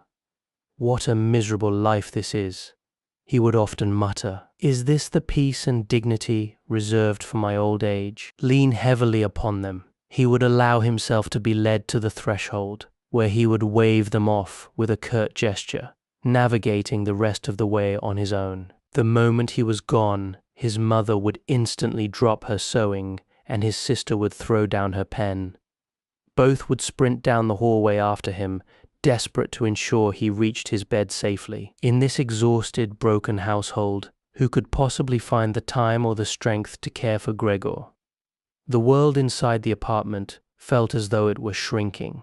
To cut expenses, the young servant girl was dismissed. In her place came a hard-featured, elderly charwoman with shock-white hair who visited twice a day, once in the early morning and once in the evening, to execute the heaviest chores. Everything else fell squarely upon his mother's frail shoulders. In addition to her endless hours of sewing, the financial strain grew so severe that the family was forced to sell their remaining heirlooms. One evening, Gregor listened through the crack of the door as his mother and sister quietly debated the meager prices they had received for their small pieces of jewelry. But the deepest shadow over the household was the apartment itself. The space was far too large and expensive for their current means, yet they felt utterly trapped. Moving to a smaller, cheaper flat was an impossibility, not because of the logistics, but because of Gregor. Gregor understood this cold reality perfectly. He knew that no one was thinking of his comfort anymore. Their minds were entirely consumed by an absolute, unyielding despair. Had they possessed the true will to change their situation, they could have easily constructed a large wooden crate with air holes to transport him safely to a new home. But it was not the logistics that paralyzed them. It was a deep, infectious hopelessness, a bitter resentment that such an unprecedented curse had chosen to fall upon their house. The family was now fulfilling every grim expectation the world demands of the impoverished. His father spent his mornings running menial errands and fetching breakfast for the junior clerks at the bank. His mother ruined her fingers washing the linen of strangers. His sister endured the whims of customers at the shop. They were exerting every ounce of their collective energy, and they simply had nothing left to give. Whenever his father was finally led to bed, his mother and sister would sit together in the quiet room. "Close the door, my child," his mother would whisper softly. The door would slide shut, leaving Gregor sealed in absolute darkness. From the adjacent room, the faint, agonizing sound of their weeping would reach his ears, or worse, the suffocating silence of the two women sitting motionless at the table. Gregor spent his nights and days completely devoid of sleep. His mind would wander aimlessly, spinning wild fantasies. He would imagine that the next time the door opened, he would step through it as a man, instantly taking up the heavy mantle of family responsibility, just as he had done in the golden days. Long-forgotten faces began to crowd his consciousness. He saw his old boss, the tyrannical chief clerk, the junior salesman, the apprentices, a helpful porter from his first job, 2 or 3 casual friends, a chambermaid from a provincial hotel, and a young shop cashier whom he had courted from afar. Many of these people were mere shadows, individuals he had barely known or had completely forgotten. Yet, none of them could offer him any salvation now. Whenever these phantoms faded from his mind, a fleeting sense of relief would wash over him. But as the weeks wore on, his sorrow turned into a bitter, burning resentment. He felt a deep anger at being completely abandoned by those he had worked so hard to support. Though he had lost all actual appetite, he found himself plotting ways to sneak into the larder, to steal what was rightfully his, driven by a hollow, spiteful impulse rather than actual hunger. His sister had entirely stopped considering his preferences. Before rushing off to her job in the morning, she would brutally kick whatever random scraps of food were at hand into his room. In the evening, she would hastily sweep the remains out with a broom, completely indifferent to whether Gregor had eaten or left the plate untouched. She still insisted on cleaning his room every evening, but the task was executed with a frantic, careless haste. The walls grew thick with grime, Dark knots of dust and refuse began to accumulate in the corners. In the beginning, Gregor would deliberately station himself in the filthiest corners of the room whenever she entered, a silent, visual accusation of her neglect. But he could lie there for weeks without provoking a reaction. She saw the filth perfectly well, yet she simply chose to leave it. An intense, fiercely guarded possessiveness had taken hold of his sister. She considered the care and upkeep of Gregor's room to be her exclusive domain, a boundary no one else was permitted to cross. One afternoon, however, his mother, distressed by the growing squalor, entered the room with a bucket and executed a thorough, deep cleaning. She used vast quantities of water, scrubbing the floorboards until the room was damp. Gregor lay motionless beneath the sofa, profoundly uncomfortable and agitated by the intrusion. When his sister returned that evening and discovered the altered room, she was struck by a wave of intense fury. Sprinting into the living room, she broke down into violent, hysterical sobs, completely ignoring her mother's desperate attempts to comfort her. His father, startled from his sleep, hurried into the room. At first, he was merely confused, but as the situation became clear, a deep irritation took hold of him. He fiercely reprimanded his wife for interfering in a task that belonged strictly to their daughter, and in the next breath turned his anger upon Grete, forbidding her from ever attempting to clean Gregor's room again. His mother, weeping, dragged his furious father toward the bedroom, leaving his sister alone in the living room. She shook with violent sobs, slamming her small fists against the table in a fit of absolute rage. Inside his dark chamber, Gregor hissed with a furious, responsive anger. He was filled with a bitter resentment that no one had the decency to shut his door, forcing him to bear witness to this ugly, pathetic family theater. It was undeniable that Grete no longer possessed the heart to care for him. But her neglect did not mean his mother was capable of taking over the burden. Instead, it was the old charwoman who became a constant presence in Gregor's life. This thick-boned, hardened old woman, who had seen the rawest realities of life, felt absolutely no fear or disgust when looking upon Gregor. On one of her very first days, she had casually swung his door wide open. Gregor, panicked by the sudden intrusion, had scurried frantically across the floor, but the woman merely stood there, her hands folded across her stomach, staring down at him in a state of mild, amused fascination. From that day onward, she made it a daily ritual to peer into his room every morning and evening. She would call out to him in a harsh, mocking sing-song, using terms she deemed appropriate.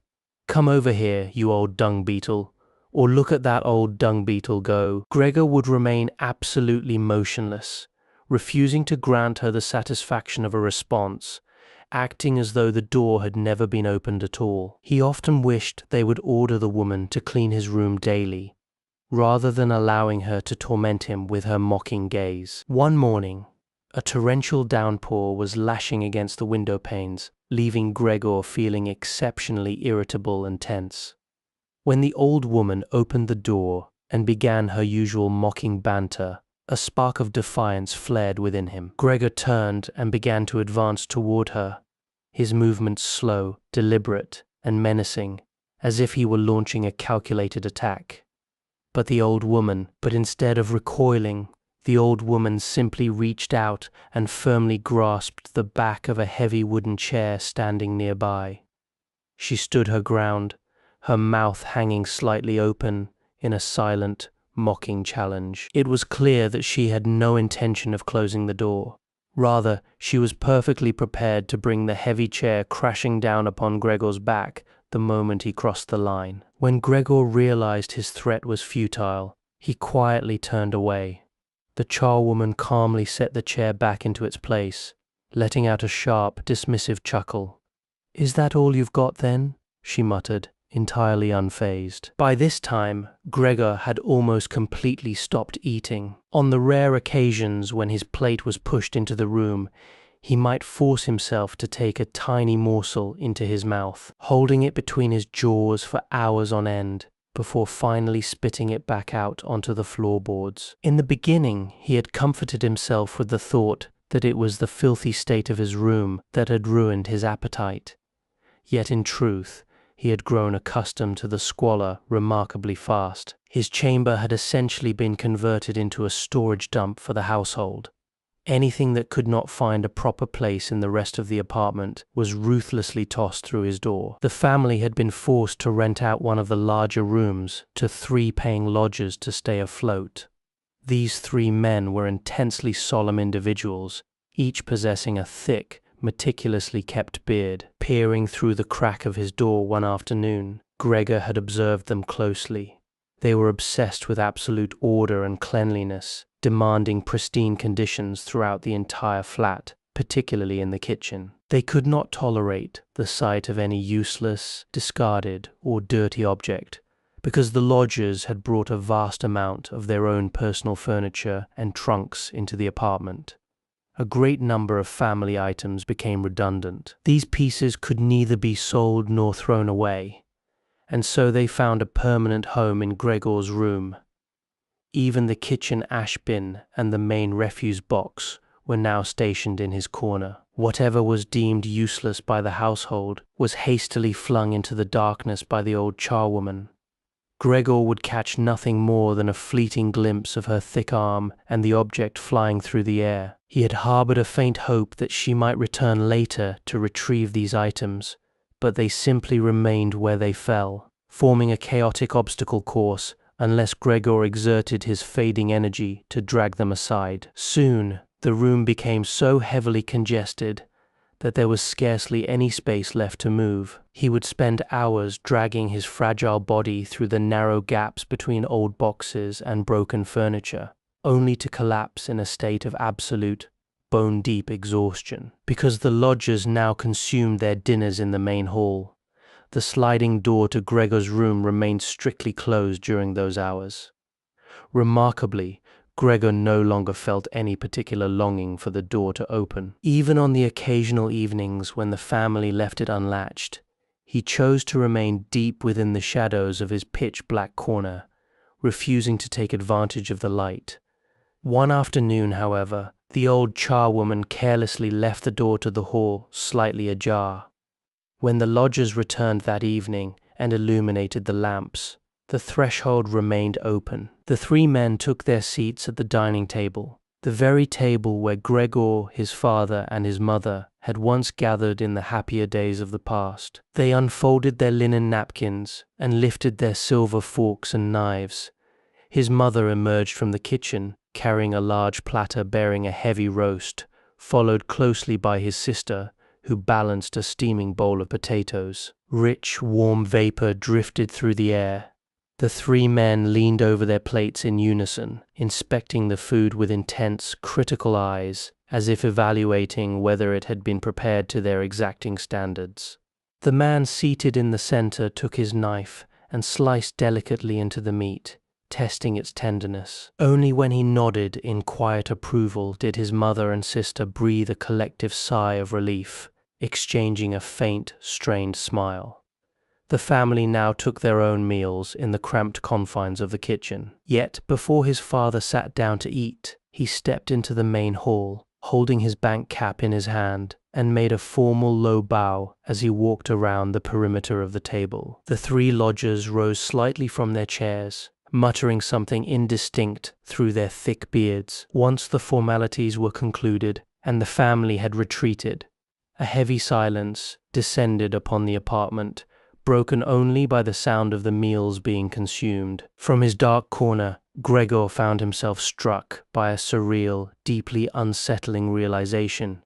Amidst the quiet of the flat, the distinct, rhythmic scraping of the lodgers' teeth against their food drowned out everything else. It felt like a cruel, intentional reminder from the universe, a sign stating that to survive in this world, one required sharp, strong teeth, and that without them, a soul was nothing. "I have an appetite too," Gregor whispered bitterly to himself in the dark, "but not for this food.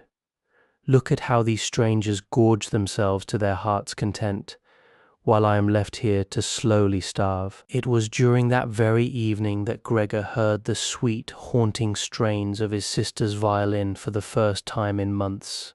The lodgers had finished their dinner. The man in the center had produced a newspaper, handing a page each to his companions, and the three of them were now leaning back in their chairs, smoking cigarettes in quiet contemplation. Suddenly, the delicate, melodic voice of the violin drifted in from the kitchen. The lodgers instantly pricked up their ears. They rose from their seats and drifted toward the hallway door, listening intently. The sound must have reached the kitchen, for his father's voice suddenly called out across the flat. "Does the music disturb you, gentlemen? If so, I can order her to stop at once." "On the contrary," the center lodger replied quickly. "We would be delighted if the young lady would come into the hall to play for us. The acoustics are far better suited here." "Yes, of course," his father called back warmly. "She would be honored."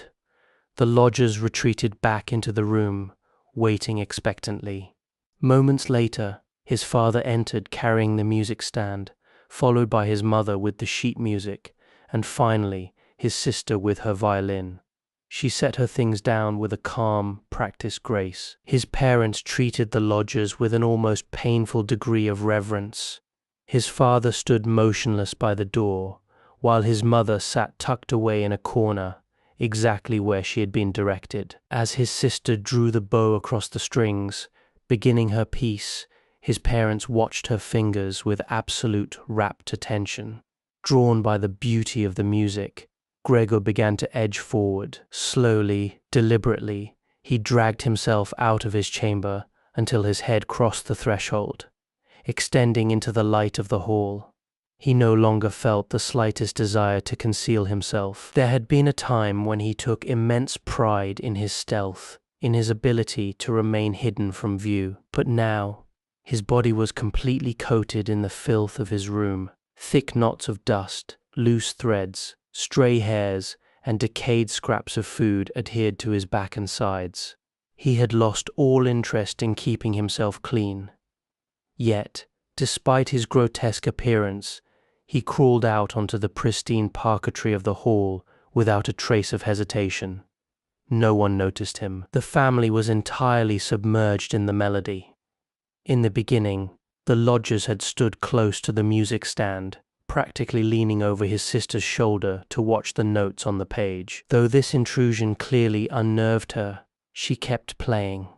After a few moments, however, the three men grew restless. They drifted away from the stand, retreating toward the window, where they began to converse in low tones. His father watched them anxiously. It was evident that the lodgers were no longer impressed by her performance. The novelty had worn off, and they were remaining in the room purely out of polite obligation. They exhaled thick, billowing clouds of blue smoke from their noses and mouths, their eyes wandering aimlessly around the room in a state of visible boredom. But his sister played on with a breathtaking tragic beauty. Her head was tilted gently to the side, her eyes cast downward, filled with a profound, unreadable sorrow. Her eyes remained fixed entirely on the sheet music. Gregor crept even closer, lowering his head toward the floorboards, desperately hoping that when his sister finally looked up, her gaze would fall upon him. A surreal, heavy thought drifted through his mind. Am I truly an animal, if music can move me so deeply?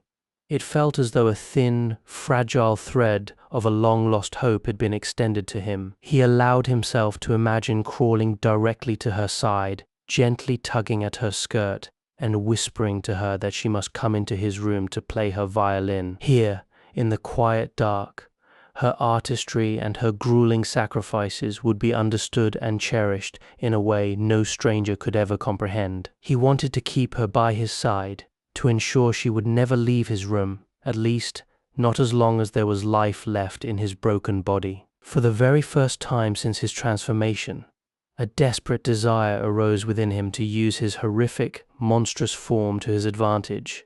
He imagined guarding every entrance to his chamber simultaneously. If any stranger dared to approach to take his sister away, he would rear back and hiss with a terrifying, defensive fury. Yet, he did not want to hold her captive by force. He needed her to stay of her own free will. He wanted her to sit beside him on the sofa, where he could gently reveal his grand ruined plan. That if this catastrophic curse had not shattered their lives, he would have proudly announced to the entire family last Christmas that he was sending her to the conservatory. Upon hearing this, his sister would surely dissolve into tears of overwhelming joy, and Gregor would pull her close, kissing her bare, delicate neck, which now that she worked endless hours at the shop, was no longer adorned with a ribbon or a fine collar. Suddenly, the center lodger shattered the melody, shouting with a booming, piercing authority, "Mr. Samsa!" He leveled a rigid, trembling finger at Gregor, who was slowly dragging himself forward across the floor.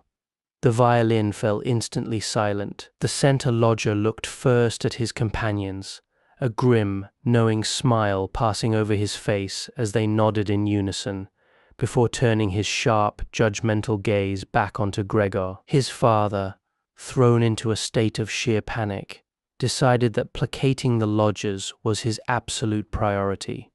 Extending his arms wide, he desperately tried to form a physical barrier, attempting to herd the three men back into their quarters while simultaneously shielding Gregor from their sight. But the lodgers were now thoroughly insulted and enraged, perhaps by his father's forceful handling, or perhaps by the sudden, horrifying realization that they had been sharing a roof with a creature like Gregor. They demanded an immediate explanation, tugging furiously at their thick beards and gesturing with wildly agitated hands as they retreated toward their door. Meanwhile, his sister, shattered by the abrupt interruption of her performance, stood frozen for a few agonizing moments. The violin and the bow hung loosely from her limp hands, her posture looking as though she was still suspended in the final notes of the song.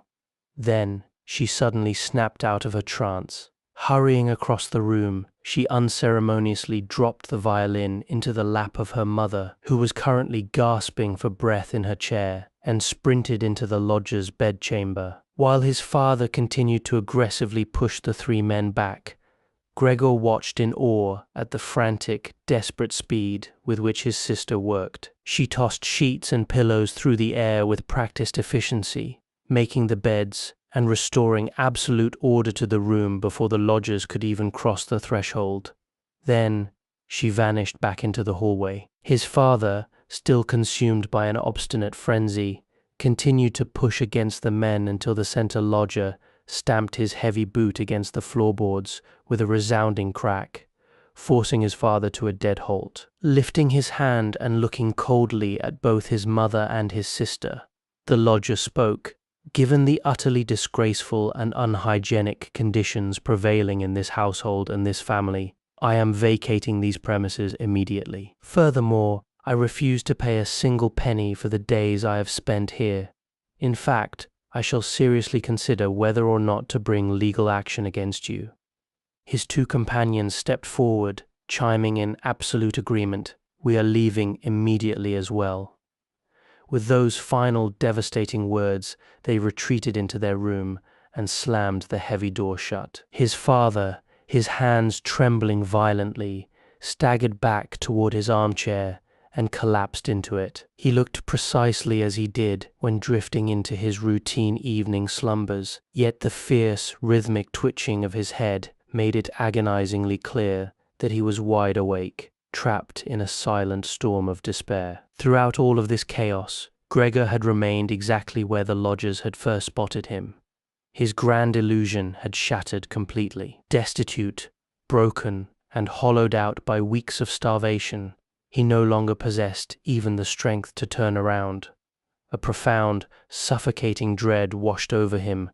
He knew with absolute certainty that something terrible was about to unfold. Even the sudden dropping of the violin, which slipped from his mother's trembling, lifeless hands and shattered lightly against the floorboards, could not startle him from his paralysis. "My dear parents," his sister said, her voice dropping to a low, chillingly calm whisper, "we cannot go on like this. Perhaps you two cannot see it, but it is glaringly obvious to me. I refuse to utter my brother's name in the presence of this creature. All I will say is this: we must find a way to rid ourselves of it. We have done everything humanly possible to care for it and tolerate it. No one can cast a stone at us, but to endure this any longer is an absolute impossibility. She is right, his father muttered under his breath. Absolutely right. His mother, her eyes wide and unseeing like those of a madwoman, buried her face in her hands and broke into a violent, hacking cough. His sister rushed to her side, holding her frail head steady. Hearing his daughter's resolve, his father seemed to drift into a detached state of mind. He began spinning his bank cap aimlessly between the dinner plates on the table, occasionally casting a brief, stolen glance toward Gregor's silent form. Turning back to her father, her voice trembling but resolute, Grete pleaded, "We must cast it out, Papa. If we don't, it will destroy you both. I can see it happening already. When we are forced to labor as hard as we do all day out in the world, we cannot return to a home that inflicts nothing but torment upon us. I cannot bear it any more. I simply cannot." She broke down into such violent, heavy sobs that her tears spilled over, falling directly onto her mother's pale face. Her mother merely sat there, mechanically wiping the teardrops away with a frail hand. "My child," his father said, his voice dripping with an overwhelming, helpless tenderness. "But what can we possibly do?" His sister merely shrugged her shoulders, a gesture of absolute blank despair. The fierce certainty she had possessed moments ago seemed to evaporate into helplessness. "If it could only understand us," his father sighed quietly. Grete, still weeping bitterly, shook her head fiercely, waving her hand to dismiss the very thought as an absolute impossibility. "If it could only understand us," his father repeated, closing his eyes tightly, fully surrendering to his daughter's grim logic. "If it were capable of comprehension, then perhaps we could have come to some sort of an understanding with it. But as things stand, it is impossible. It must go," his sister cried out with a renewed, fierce intensity. "That is the only path left, Papa. You must completely strip your mind of the delusion that this creature is Gregor. Our true misfortune lies in the fact that we believed it to be him for so long. But how could it possibly be Gregor? If this were truly him, he would have realized long ago that it is impossible for human beings to share a life with a beast of this nature. He would have left of his own accord. If he had walked away," she continued, her voice catching, "I would no longer have a brother, but at least we could have lived our lives with dignity, honoring his memory with love. Instead, this monster hunts us in our own home, drives away our livelihoods, and acts as though it wishes to conquer the entire apartment, to throw us out into the street. Look, Papa, look at it. It's moving again." His sister shrieked in absolute terror. Screaming, she abandoned her mother, retreating with a frantic, desperate velocity, as though she were willing to sacrifice everything else just to put distance between herself and Gregor. She dove directly behind her father's form for protection. Thrown into a panic, his father stood upright, extending his arms wide, to shield his daughter from the perceived threat. In truth, Gregor harbored absolutely no desire to terrify anyone, least of all his sister. His only intention was to execute the grueling task of returning to the safety of his chamber. But his body had become an agonizingly heavy, uncooperative mass. To turn around, he was forced to repeatedly lift his head and swing his torso, his snout striking heavily against the hard floorboards with each clumsy movement. He paused for a moment and looked back. It appeared that his harmless intentions had finally registered with them. The acute panic had subsided, leaving them frozen in a state of deep, paralyzing sorrow.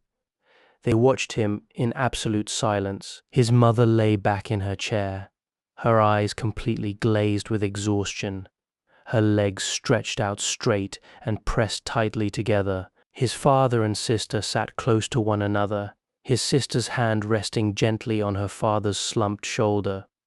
Perhaps, Gregor thought, they will allow me to finish my turn now. He resumed the agonizingly slow rotation, forced to pause repeatedly to catch his breath.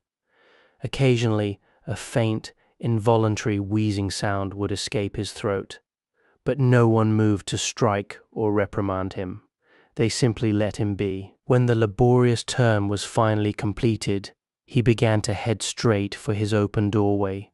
The distance to his threshold felt infinitely vast, a miles-long journey for a body that no longer possessed a single shred of vital energy. Yet, he spurred his tiny legs forward, desperate to clear the room. He was met with absolute silence from behind.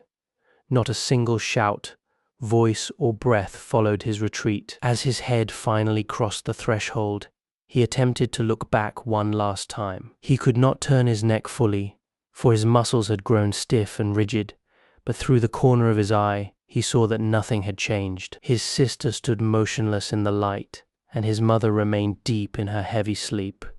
The very instant his entire body cleared the threshold and entered his chamber, the heavy door was slammed shut with a violent, catastrophic force. The key turned sharply in the lock with a definitive metallic click.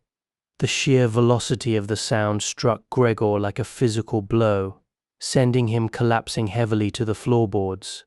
It was his sister who had executed the deed. She had been poised on her tiptoes, waiting in absolute ambush, rushing forward the moment he cleared the line. Gregor had not heard even the faintest rustle of her approach until the door slammed, followed by her sudden, breathless cry. Finally, then, the key ground into the lock, sealing him away forever. Gregor lay in the pitch-black quiet. What happens now, he thought, his eyes wandering aimlessly through the shadows of his tomb. It did not take long for him to realize that he had lost the ability to move entirely. The realization brought no shock or distress. On the contrary, he found himself wondering in mild fascination how his frail, spindly legs had managed to bear his immense weight for all these weeks. His body was racked with a dull, pervasive ache, but even that pain seemed to be losing its edge, fading into a numb, distant hum. The rotted apple remained firmly embedded in his back, the surrounding flesh swollen and infected, but he could no longer feel the wound. His mind began to drift, filled with a profound, overwhelming warmth as he remembered his family. He thought of his mother, his father, and his sister with an intense, pure affection that transcended his wretched state. The conviction that he must completely disappear was even stronger in his mind than it had been in his sister's words. He lay there, absolutely motionless, in a state of quiet, peaceful surrender. Outside his window, the deep black of the night began to soften, the first pale grey inkling of dawn bleeding across the sky. As the city clocks chimed, 3 in the morning, his eyes closed of their own accord, and his final fragile breath escaped his body like a whisper floating into the dark. Early the next morning, the old charwoman arrived. True to her brute nature, she slammed the heavy apartment doors with such violent force that the entire household was instantly jarred awake. Following her daily routine, she unlatched the door and peered into Gregor's room. Seeing him stretched out motionless on the floorboards, she felt no alarm. She assumed he was merely sulking, throwing a silent tantrum, as he had done so many times before, acting as though he could comprehend her presence. Holding her long, heavy broom in her hand, she stepped over the threshold and poked at him through the dark, attempting to shove his mass away from the doorway. When Gregor did not register the movement, a flash of irritation crossed the old woman's face, and she began to poke at his side with the bristles, shoving his mass across the floorboards. But as the form remained entirely limp and unresponsive, the truth finally dawned upon her. Her eyes grew wide and round in sudden astonishment. Letting out a sharp, half-stifled whistle, she spun around and sprinted down the hallway, throwing her weight against his parents' bedroom door and shouting into the dark, "Come, look at this. It's dead. It's lying in there, completely dead." The words struck the room like a physical blow, jolting his parents upright in their beds. At first they simply sat there, paralyzed by the sheer shock of the charwoman bursting into their private quarters. But as the weight of her declaration settled in, his father and mother scrambled frantically out from beneath the sheets. His father hastily threw a heavy blanket over his shoulders, while his mother stepped out in nothing but her thin nightdress. Together, they hurried down the corridor toward Gregor's room. At the same moment, the door to the living room slid open, the space where Grete had been sleeping ever since the lodgers had taken over the flat. She emerged fully dressed, her posture rigid, looking as though she had not closed her eyes the entire night. Her face was hollow and incredibly pale. "Dead," his mother whispered, her voice trembling as she looked at the charwoman, though the reality was laid bare right before her eyes. "Dead as a doornail," the old woman confirmed. To prove her point, she reached out with her broom and nudged Gregor's dry, elongated body, sliding it across the floorboards. His mother made a faint, instinctive gesture to stop the broom, but her hand dropped to her side. His father stood motionless, looking down at the remains before softly uttering, "Well, thanks be to God." He folded his hands in a quiet, solemn prayer, and the three women slowly followed his gesture, bowing their heads in the silent room. Grete stared at Gregor's sunken form, her voice barely a whisper through the quiet. Look at how thin he had become. He hadn't touched a single morsel of food in weeks. Every evening I would carry his plate in, and every morning I would retrieve it completely untouched. Indeed, Gregor's body had dried to an absolute husk. The horrific truth was undeniable now, clear for all to see, for his form lay completely flat against the floorboards, no longer supported by the fragile, spindly legs that had once borne his weight. A faint, bittersweet smile touched his mother's lips as she looked toward her daughter. "Grete," she said softly, "come, sit with us for a little while." Grete cast one final, lingering look at Gregor's body before turning away, walking alongside her parents into the quiet safety of the bedroom. The old charwoman stepped back into the hall, pulling the door shut behind her and throwing the window wide open. It was early morning, but a strange, uncharacteristic warmth carried through the breeze, for the month of March had finally arrived. A few moments later, the three lodgers emerged from their chamber, their expressions sour and demanding as they looked around for their breakfast. The man in the center called out with a sharp, burning impatience, "Where is our breakfast?" The old charwoman quickly pressed a finger to her lips, cutting him off. Without a word, she gestured with her arm, silently beckoning the three men into Gregor's room. The lodgers, thrusting their hands deep into their trousers' pockets, stepped into the sun-drenched chamber, gathering in a tight circle around the motionless form on the floorboards. Then, the bedroom door opened. His father stepped into the hall, clad in his full bank uniform, flanked by his mother on one side and his sister on the other. Their eyes were red and heavily misted with tears. Grete buried her face against her father's shoulder to hide her weeping. Stepping forward, his father leveled a cold, unwavering gaze at the strangers. "Leave my house immediately," he said, pointing a rigid hand toward the front door, his other arm remaining firmly anchored around his wife and daughter.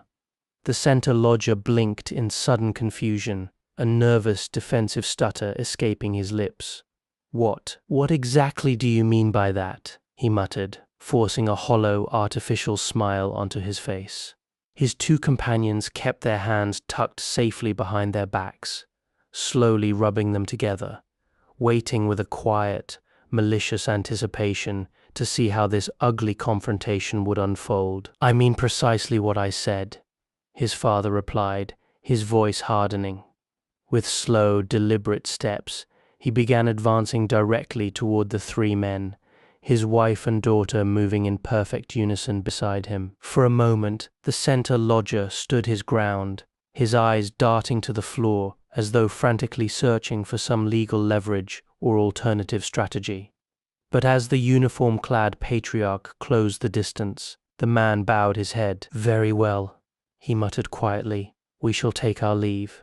His father merely nodded, his wide, dark eyes fixed upon the man in an unyielding stare. Without another word, the center lodger spun around and marched briskly toward the hallway. His two companions, their arrogant posture vanishing in an instant, abandoned all pretense of dignity and sprinted after him, clearly terrified that his father might cut off their path to the exit. Reaching the foyer, the three men snatched their top hats and walking sticks from the pegs, offered a curt, hurried bow, and vanished out the front door into the morning light without uttering another sound. His father, mother, and sister stepped out onto the sunlit veranda, leaning over the iron railing to watch the three figures slowly descending the long, winding staircase. As the strangers sank lower into the belly of the building, the family's lingering anxieties seemed to dissolve with each step they took. A young delivery